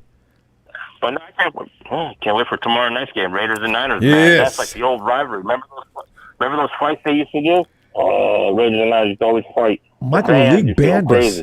Remember, the league banned the 49ers and Raiders getting together. It wasn't until John came back and somehow talked the league into lifting that ban. We haven't dealt with the Raiders until we had to. Every 4 years, that was it. Decades. When the Raiders came out, decades. I mean, you look at all the fights and brutals the fans went through. Ooh, I remember those. I don't know why they want that image. I mean, they do that on purpose. We're the Raiders. We kick ass, both on the field and off the field. You guys are a bunch of Anyway, it's just so childish. Yeah. And like our offensive line, like you said, 3 out of 5 are good. The other 2, we just got to pray to God, like you said, bandage. But what happens if a good offensive line gets cut? If say somebody gets cut from another team that's a good offensive line, I grab him. Cap casualties. Test them out. Yeah, he would have got cut by now, though. They're not going to do he's not going to not survive the final cut. They would have got rid of him already because you can get something back for him. No, I'm not saying that for the 49ers, but what happens if any other team start cutting something? No, that's what I mean. That's offensive line. There's nobody out there that's coming off of the final cut. that's that good, already better than what we have. We don't know yet.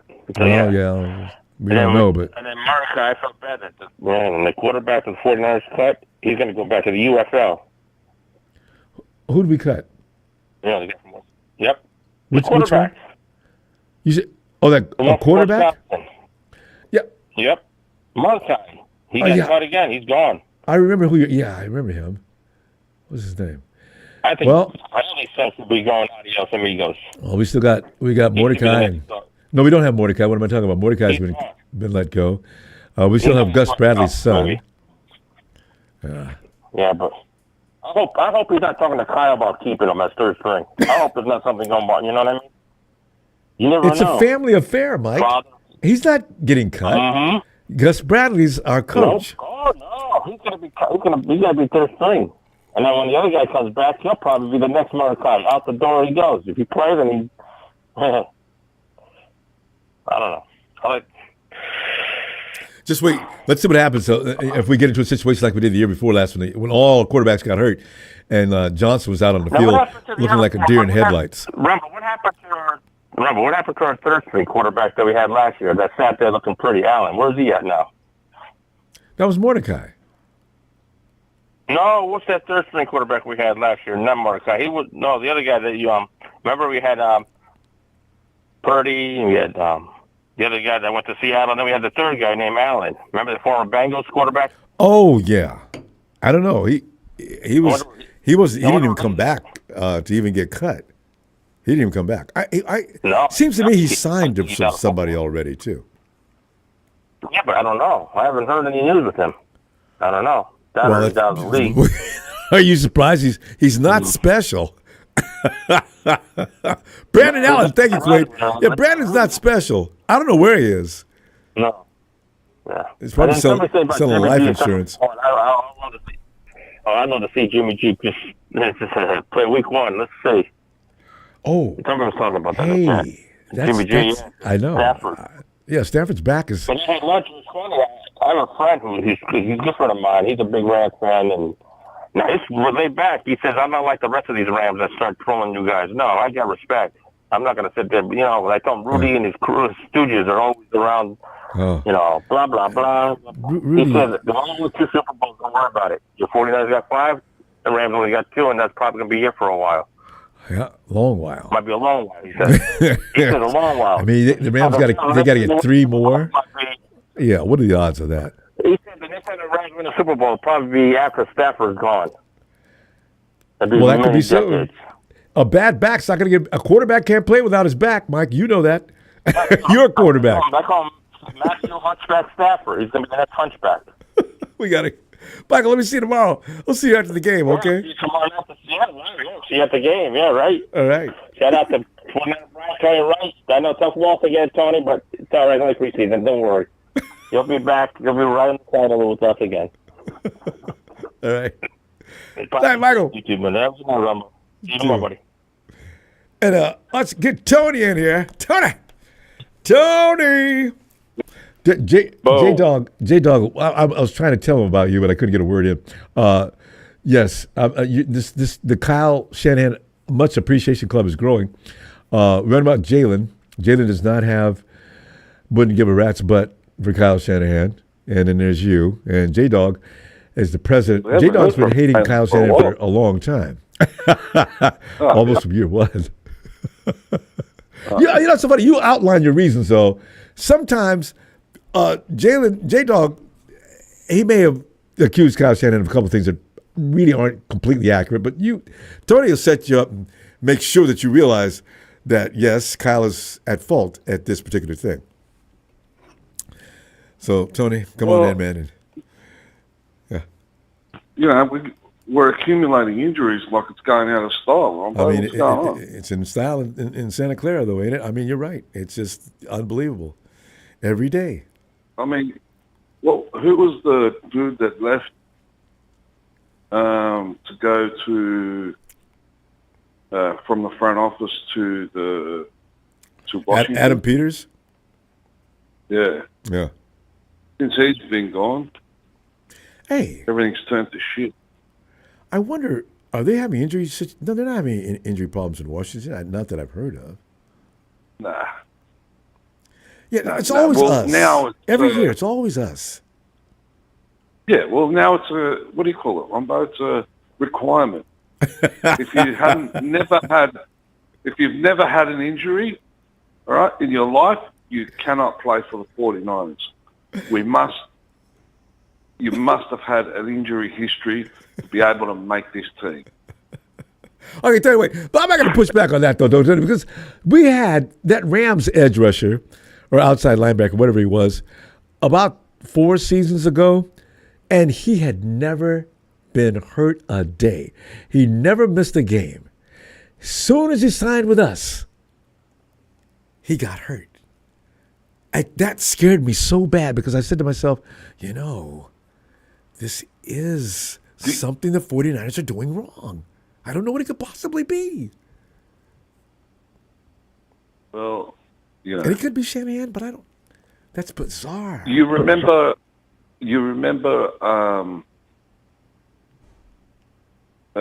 back in the red and gold days, I think it was Emilio, he used to say about Eric Armstead, Ronbo, if Eric just looks at the field, he gets injured.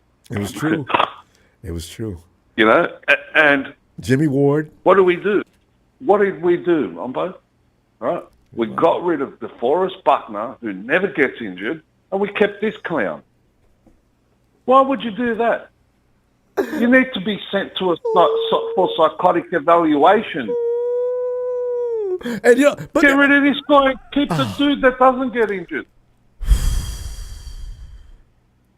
I have no defense for that. Who's running the show down there? God, we're sitting in court.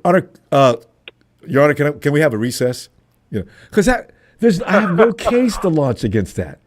Yeah, DeForest Buckner is still playing and hasn't had any. I think he had one more injury since the one he had with us. Yeah. How many years has he been playing? Make him. We've lost count now. Ooh. 8, 9, 10, 10. Yeah. 10, at least 10. At least. He came a year after Eric Armstead got drafted by Harbaugh. Back in that year he got drafted. Yeah. I don't know what they're doing.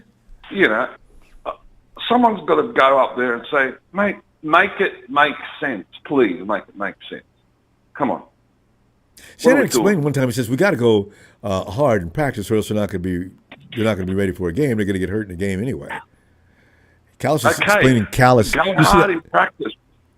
But what are they doing to after practice, Ronbo? That's the $1 million question. Oh. What are they doing after practice? Are they sending them in for ice baths? Yeah. Are they, wine? Because like when you go in the military and you go and complete a mission, after the mission there's a debrief. Yeah. And in sport, that's I don't know what the word is that I'm looking for. In sport, you got to cool, wind back down. Yeah. Cool down. For example, you see dudes that clubs that have got bikes on the sideline. So if someone comes off, you just jump on the bike and you keep pedaling just to keep warm. Yeah, keep those muscles limber. And then, yeah, all the Broncos were warming up, were stretching on the field before they started in the last game. And we pull muscles and calves all the time. Calf is, all the time. Or the hamstring is also a famous muscle in 49 players' legs. It is. It is. And so, the question, what the hell's going on? I mean, the strength and conditioning people, is it diet? Have they got enough salt? Are they getting enough magnesium? What is it? You have to do some sort of research to try and find out what the problem is, because if it was isolated, I would say Okay, it's an isolated problem. It's that players issue. But it's consistent in this team. And if you've got some sort of bad consistency, you've got to search for an answer, don't you? I would think so, especially at this level, as much money as they're paying those people. Get yoga people out there, kinesiologists, experts. Get somebody out there that can keep those guys. You know, a lot of players won't do, Tony, and I can testify to that myself. Coach, all right, guys, I want you guys limbered up and loose. We're going to get ready in about 30 minutes. We're going to run. And what do? You're sitting there shooting a breeze and doing everything but what you're supposed to be doing. You get up and you explode, and that thing twangs. You need somebody to supervise grown men even, because they'll do the same thing. Yeah. And I'm sure they just leave those guys alone to just do what they're going to do. But they need somebody to sit there and watch. Makes no sense how they get hurt all the time. Yeah. Oh, I mean, they've got to go through step by step by step, or find someone that's a specialist in that area to just someone that can come in and kick back. That's an expert. Watch their routine, their weight when they're in the weight room. What do they do after the weight room? What do they do after training? And just evaluate the situation and say, boys, this is where you're going wrong. You're not doing this, and this. Fully under the need for supervision. Tony, we got to go, though. I'm going to see you tomorrow, and hopefully the 49ers will look better than they looked. They don't have to look much better than last week. I mean, do much, but that last week was terrible. Let's see what they look like tomorrow. It's going to be the same shit tomorrow, bro. Somebody gets hurt, damn it. All right. Yeah, we'll have an extra injury tomorrow, so you can bank on that. God, please. All right, Tony. All right, brother. Shout out to Evan Ellis, Big Show, Papa Dragon, Smooth, and Resident Bastard, 49 Brian, and Frank, and everybody else, and catch you in the next one. Can't wait. Good night, Tony. Cheers. All right, my man. Cheers. You know, it's so funny. Tony brings up, and they'll have two blue tents. One will look a little larger because they've got the x-ray machines and everything else, so they don't have to walk the player back. They could do some damage walking back to the locker room. Take him right over to the tent and put him under the x-ray machine and see what happens. Make an assessment now. You know, now my CJ goes down, same injury. What are we doing wrong? All the time. Hey, Tommy Eckler. Come on in, Tommy. What was that call, JD? I mean, come J-Dog? on, man. This O-line is not trash. Yeah. Okay. Barch is not a bum. He just can't stay healthy. Yeah. He's a good player. He's made of glass, so he's not a bum. He's a good player. I agree. Colby, Trent Williams is still good. Looking great. Yeah. So we got two good guards. Hey, Tommy, is solid. and give McKivitz some love. He actually put a I was stop gonna say that. to the McKivitz is rampaging. playing his ass off. Yeah, he stopped Max Crosby. That should never happen in any fashion. And he did it more than once. Max won a couple of times, but still.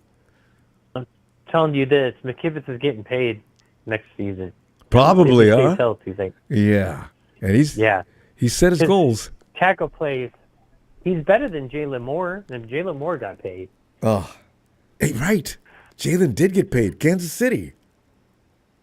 Yep. Yeah. So we don't have an O-line.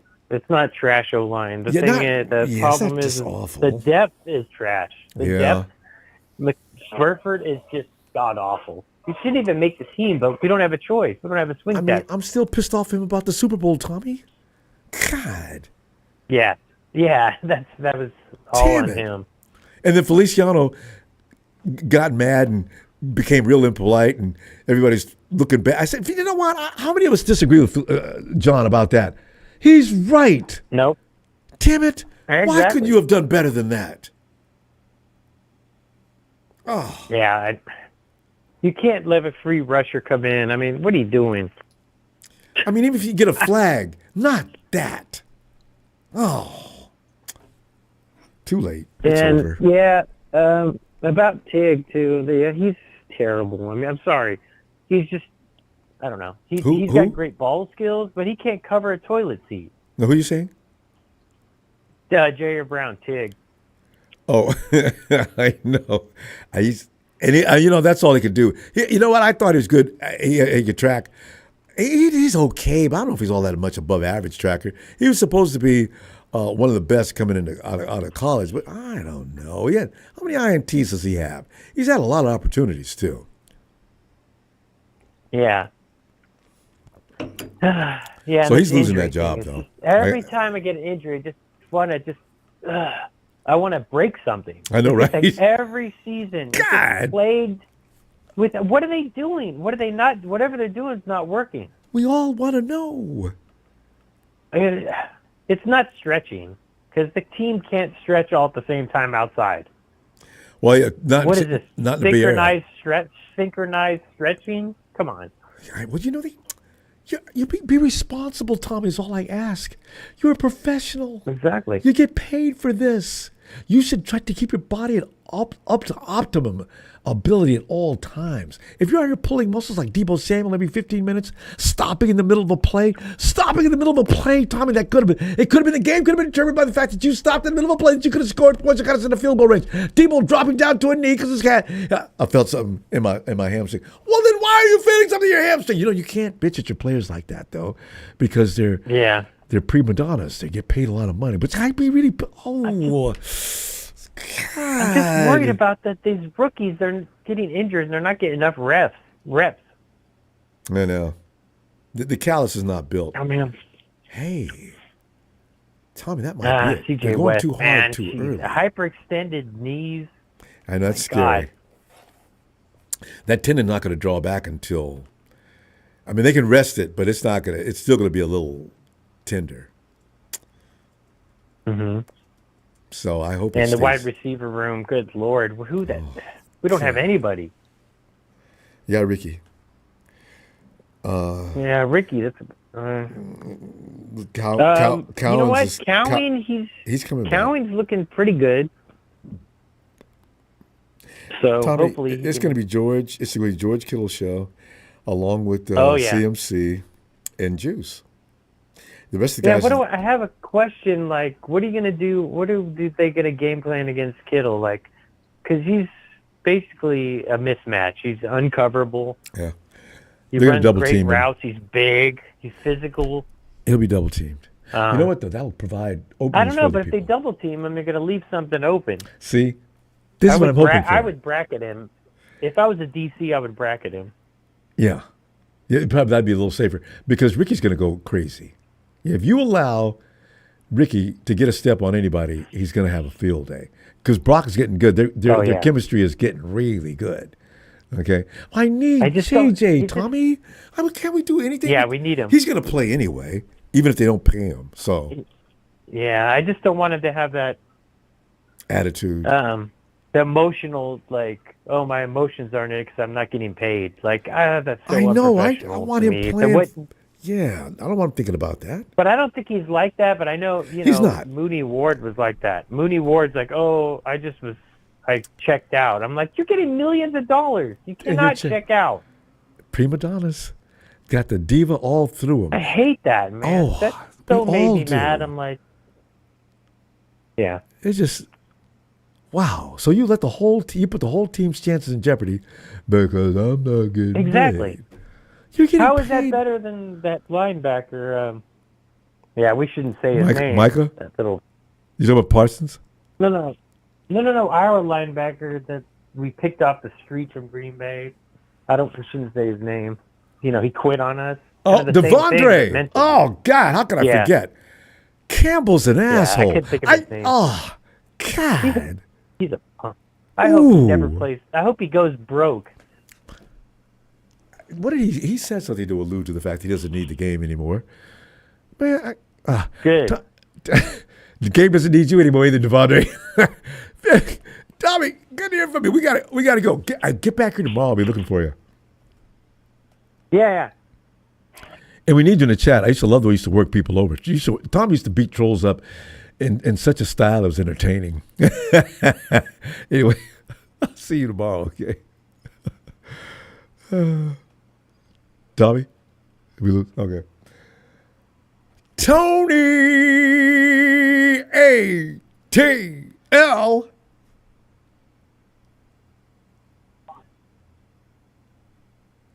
Okay, no, I got you. Okay, good, Tommy. All right, we'll see you tomorrow then. Tony ATL.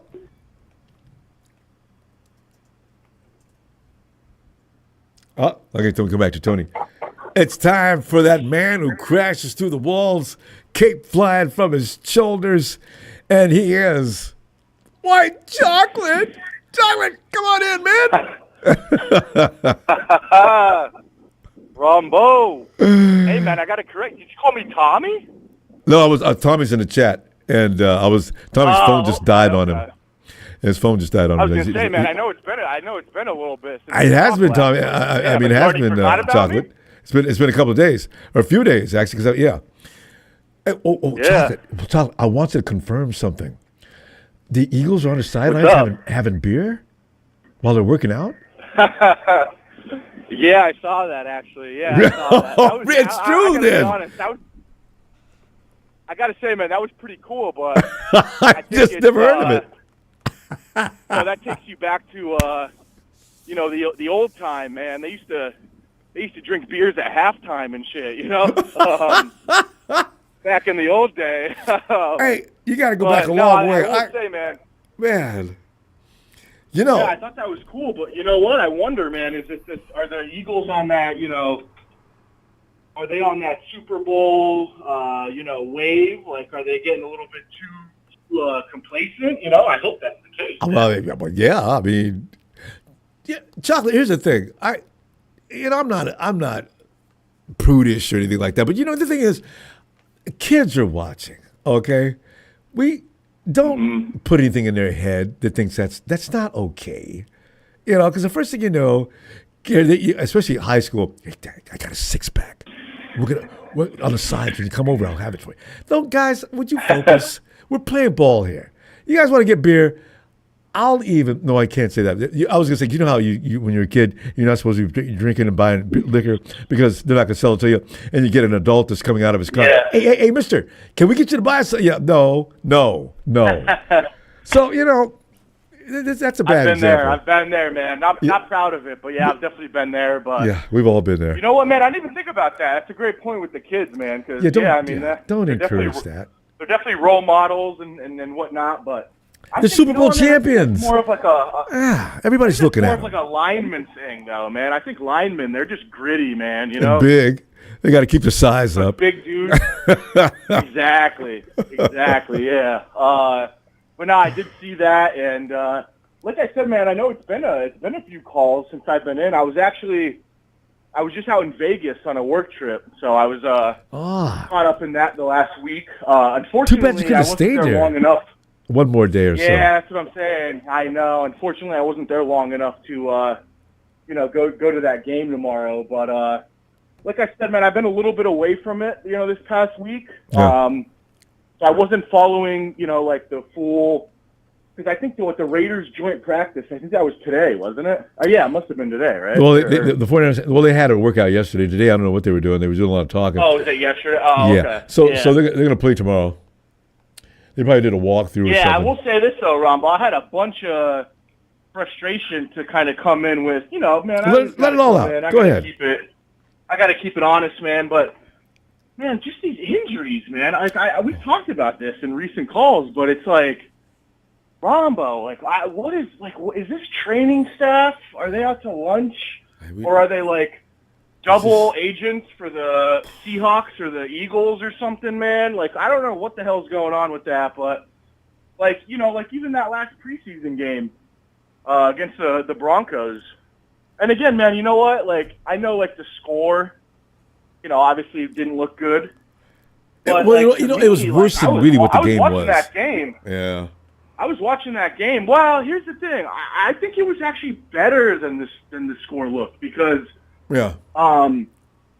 We had on defense, we had the rookies and the backups in, man, and they were clamping down the Broncos starters, man. I was I'm in a few group chats. I was raving about Salah and I actually call him Bobby Pipes. Just because if you've ever seen his, that man is jacked. That man's got some pipes on him, man. I call him Bobby Pipes. He looks like he could suit up, don't he? You see them running those stadium bleachers? Every now and then they show clips of Bobby Saleh running up stadium. I used to hate Coach. All right, guys, I want you to, let's do 2 sets of stadium bleachers. Come on, guys. Stand up, why, guys, get over there now, hustle. Saleh runs it. He looks like he enjoys it. Yeah. I've seen him out running in the rain and shit before games, man. Like, he's committed. But I will say, man, he had that defense tuned up. Obviously, it just got to a point in the game where it was just, you just start to creep into some of the real backups and camp bodies and stuff like that. So I think it got away from him. But like, man, I was really happy with what I saw. In terms of like we were working some of their starters, man. But again, with that said, man, like I've been real high on Jordan Watkins and like. He had that like big 50-yard bomb. Hurt. But like then Ronbo, I wake up, so I'm all hype about him, because I got some fantasy drafts coming up and stuff. I'm like, oh, like Watkins, man, he's a sleeper. Like, you know what I mean? Like Niners, non-Niners fans aren't going to know how good he's going to be and his impact. But like. Then I wake up the next day, Ronbo, and I see a notification that he got injured. You know what I mean? Like, he didn't know until the next morning. He's a kid. He didn't feel the pain. His adrenaline's pumping. Mm-hmm. I'm out here. I'm getting it done. Wakes up in the morning. Jesus Christ, what's wrong with this leg? And he goes in the X-ray. You got a high ankle sprain. What?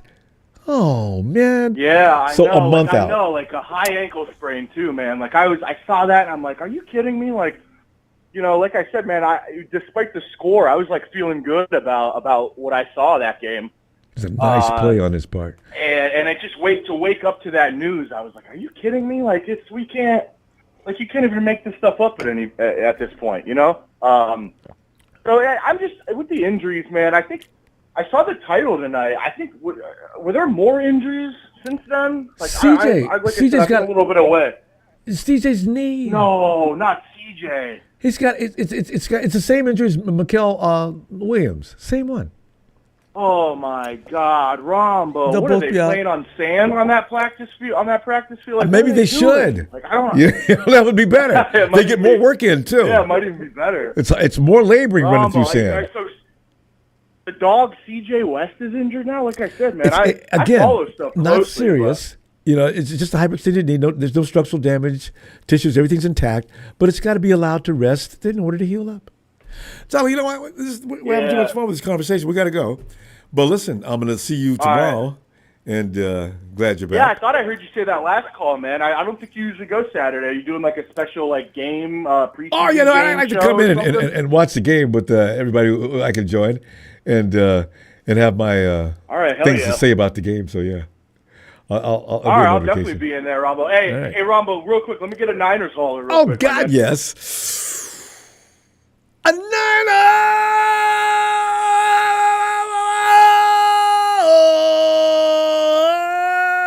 Chocolate is back!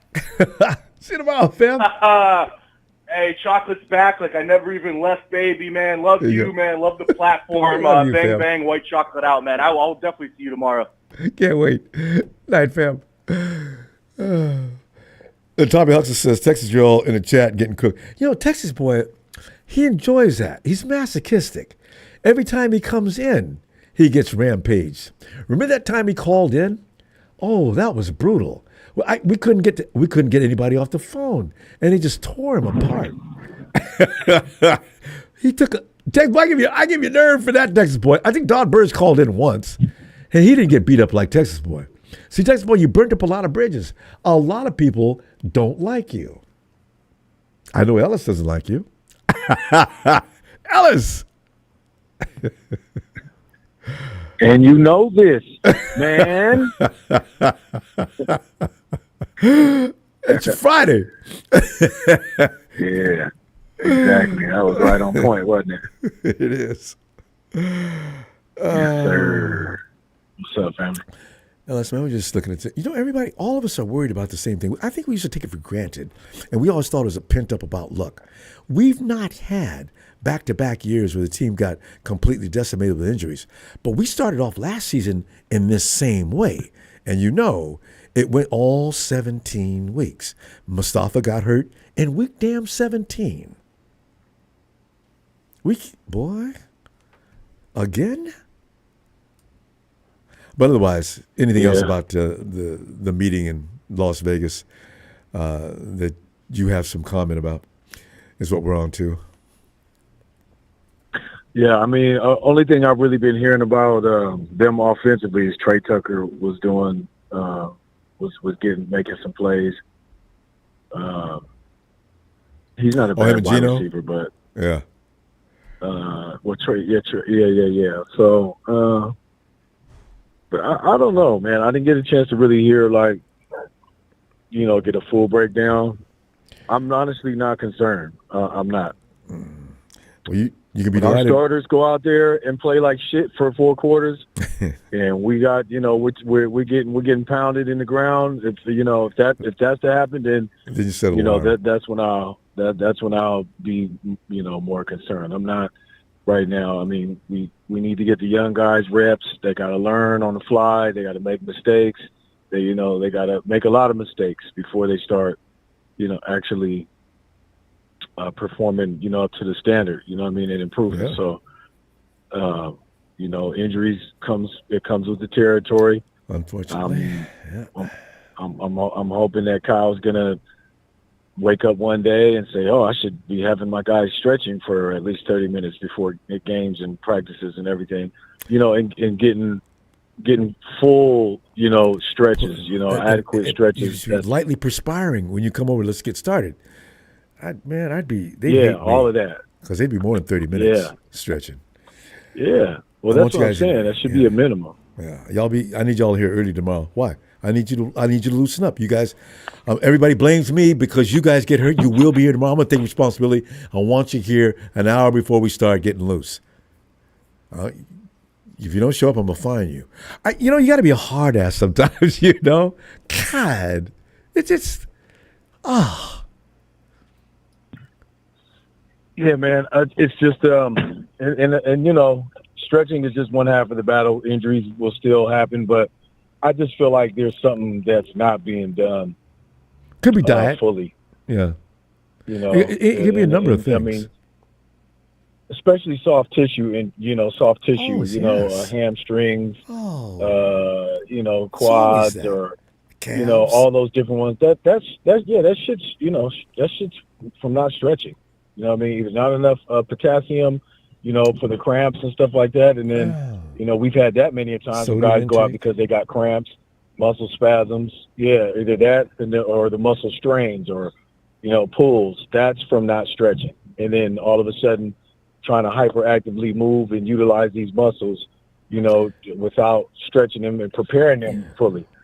That's when those injuries happen. So anyway. I used to think it was weather too. But in cold weather, if you explode suddenly, it can. But it's how come East Coast teams don't do that? Well, maybe they do. That's why they got the bikes. Well, shit, they probably stretch in the East Coast. They probably stretch. They know better than to play with that, right? But they got the bikes, and guys are on the sideline doing different things, activities to keep themselves loose. Yes. And so, it should be happening. So, it's common sense. I don't care if it is West Coast, California. Keep warm. And it gets cold in the Bay Area. It's right around the afternoon, around 4 or 5 o'clock, so it's get chilly. Yeah. We just can't afford to have a season of injury, man, or it's going to be a bleak one early. So we got to, our first stringers, though, like I said, I feel like the leaders are going to be stepping up. We can expect George Kittle to have a lot more production offensively this season. He's going to help out the team. And, there's some things that we got, that's going to work in our favor. And I just think it's the veterans, they're going to need to bring, guys together and lift the morale and, the overall spirit of the team. And, guys are going to really have to step it up this year. We need Trent Williams to play at least 15 games. We need him to start at least 15 games. I agree. Yes. You know, they don't have to be all stuff like that, but all at the end. They got to be going to the playoffs, please, Trent.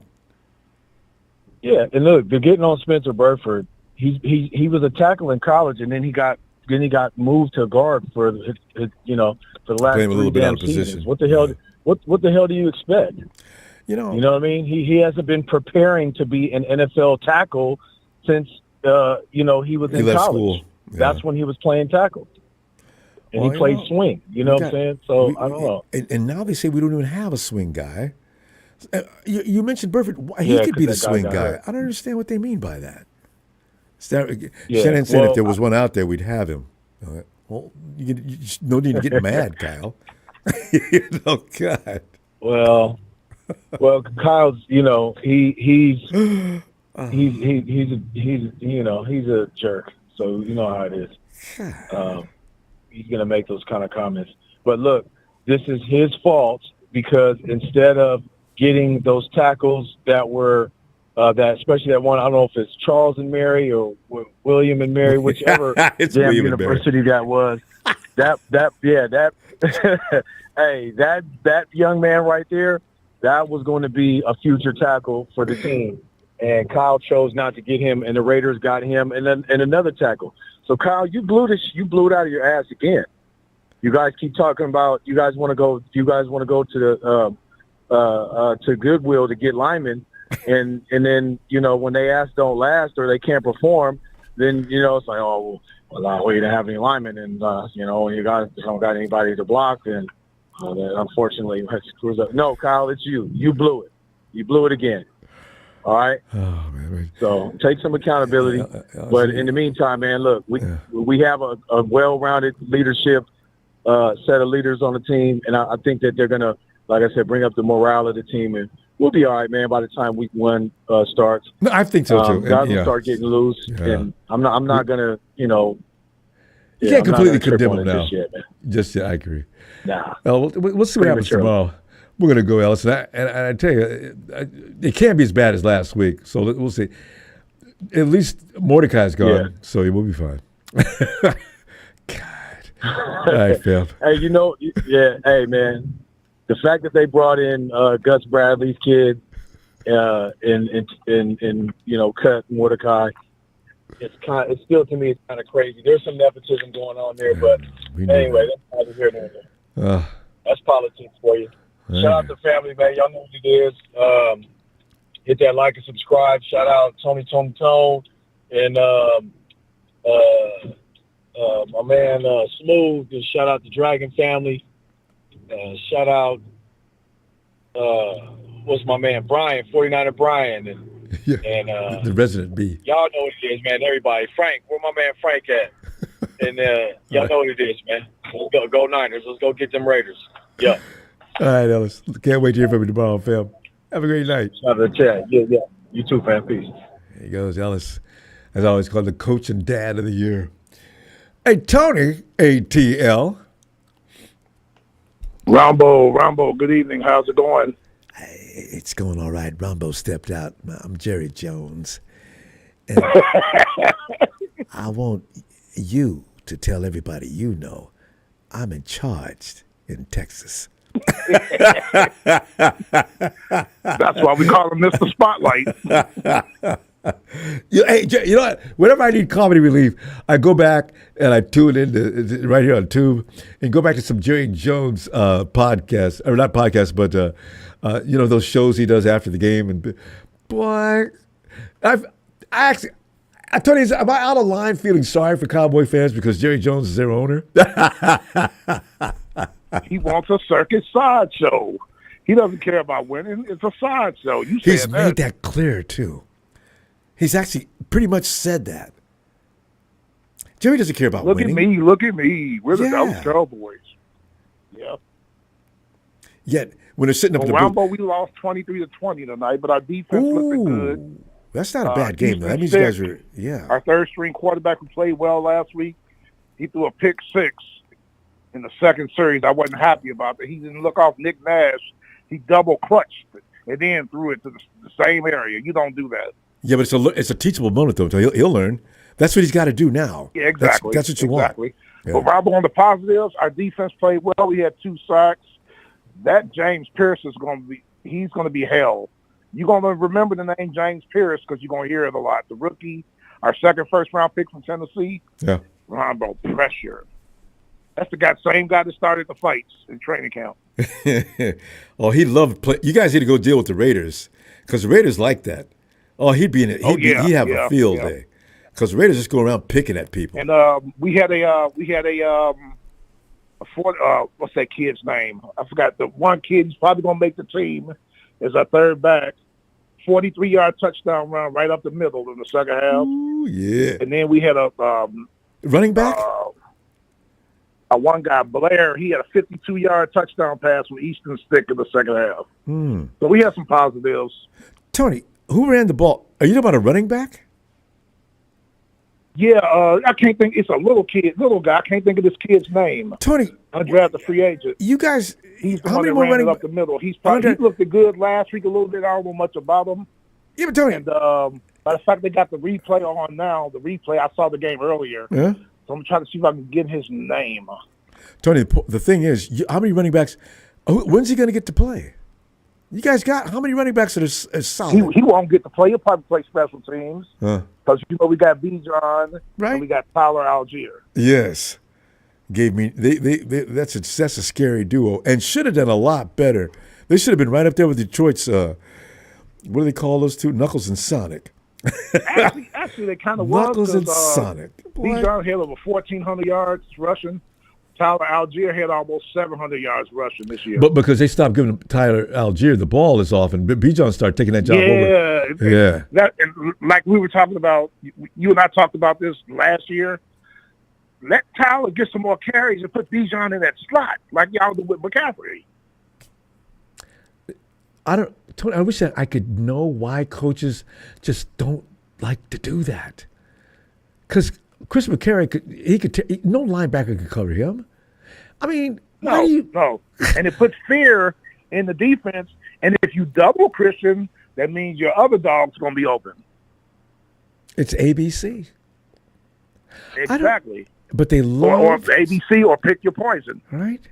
But coaches love to work that running back, work his. And you could diversify that whole attack and be so much more effective.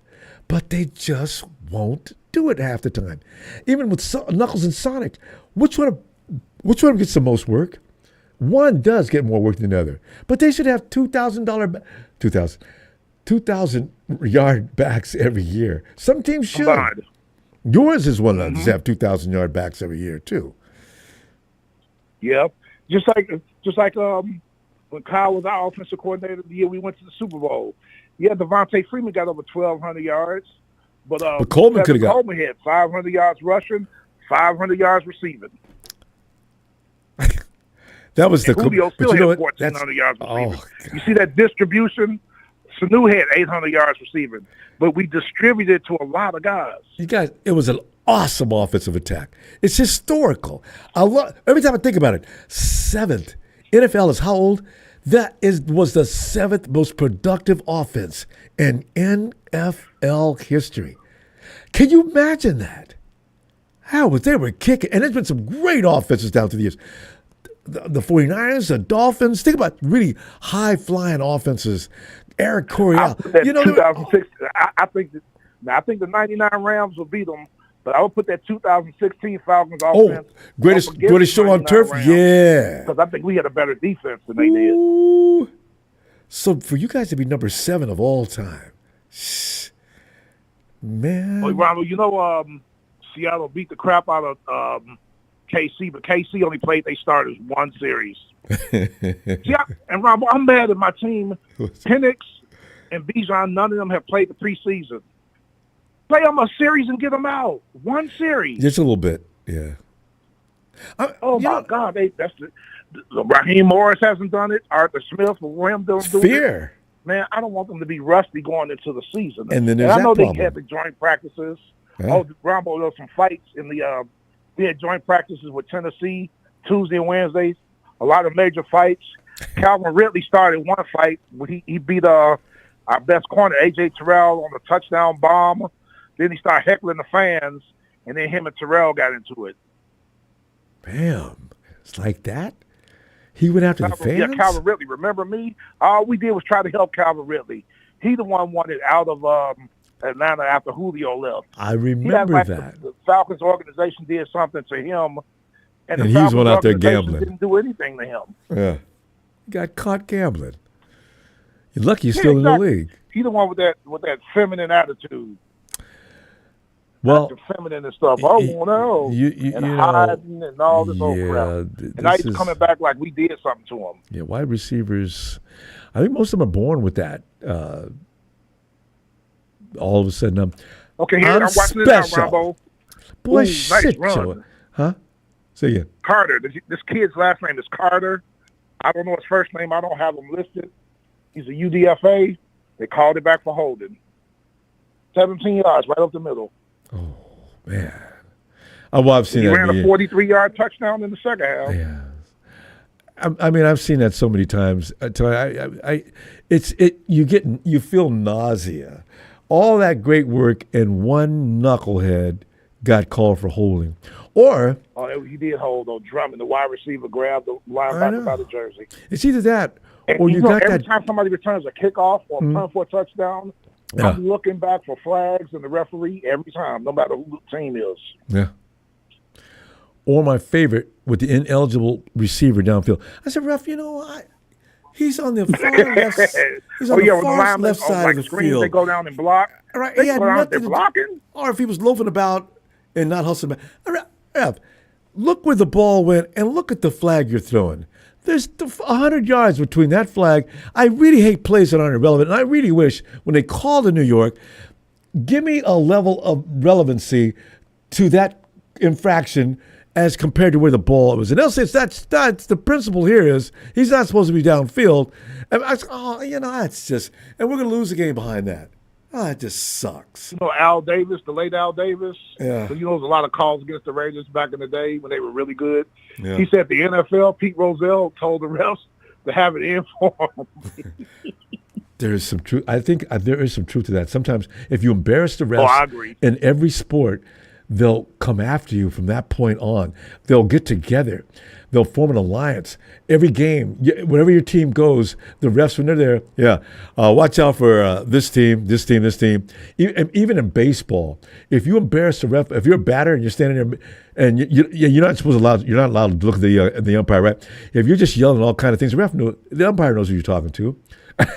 As he gets up to throw you out of the game, your manager comes running out on the field. And you battled in court a lot. You the Raiders were trying to move, and they ended up moving. So it had a lot to do with that, and Pete Rozelle probably took it to another level. And didn't y'all have that one ref that was messing with y'all, the Super Bowl in 2019? Oh, man. Somebody told me that I called him, what did I? What's his name? McKivick? Is that his name? Yeah, no, God, I can't think of his name right now. Anyway, I thought somebody said after evaluations that he was out. And then I saw him, Bill Benovich, and his crew. Yeah, that's him. And every time we have a major game that we really need is the refs to be... He's officiating it. Yes. And Vinovich would go in and just call him. You know what? That we know all the officials by name like that is already bad. We should not know them. That means they're too involved. Yeah, I remember one time I had a playoff game, and it was days before, and you was in the chat, talking to the chat. Do y'all know if Vinovich is officiating our game or not? I was laughing. I wasn't laughing at y'all. I was laughing because of the situation. Because we know what he's going to do. Tony, okay, we're running way over time. Tony, we got to go. I tell you what, let me see you tomorrow. And 23, don't feel bad about 23-20. You guys can adjust that. I don't. You're right in we there. looked good. We can't have 7 penalties in the first half and 6 in the second half. No, that's got to stop them penalties. Yeah. All right. Well, anyway, I'll see you tomorrow. All right. Good luck tomorrow, Ronbo, against the Raiders, and watch out because they're a dirty team. Yeah. Nobody knows that better than the 49ers, boy. This is years of that. All right. Yes, sir. All right, I'll see you tomorrow. I'll be calling in tomorrow. Can't wait. Good night, Take care, sir. Night, Tony. Brian, yeah, Jerry Jones is corrupt. Anyone remembers Scissors? Scissors Gate? I do. Oh! You know what? This is why. Jerry Jones is one of the first people that, they give the Patriots a lot of crap for all. Well, the Patriots do one caper after another. I mean, some of the antics with the Patriots are so ridiculous that you have to call it that. But yeah, Jerry Jones, man. It used to be there was a lot of kids dream about growing up, getting through school, and getting to the draft, and picked up by the Dallas Cowboys. It used to be the case.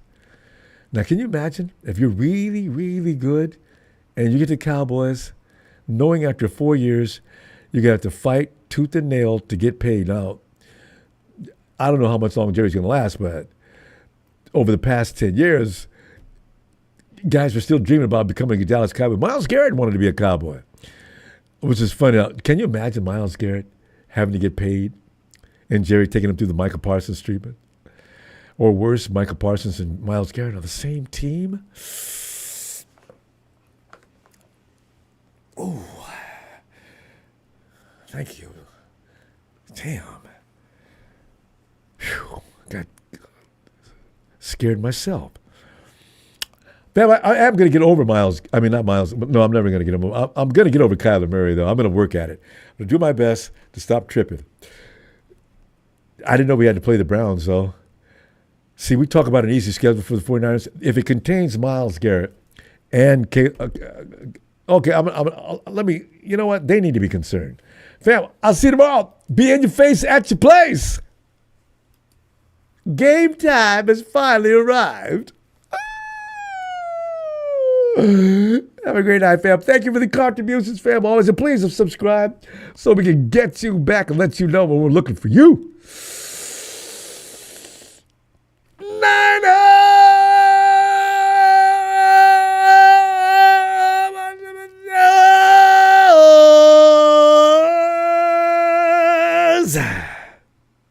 Game time.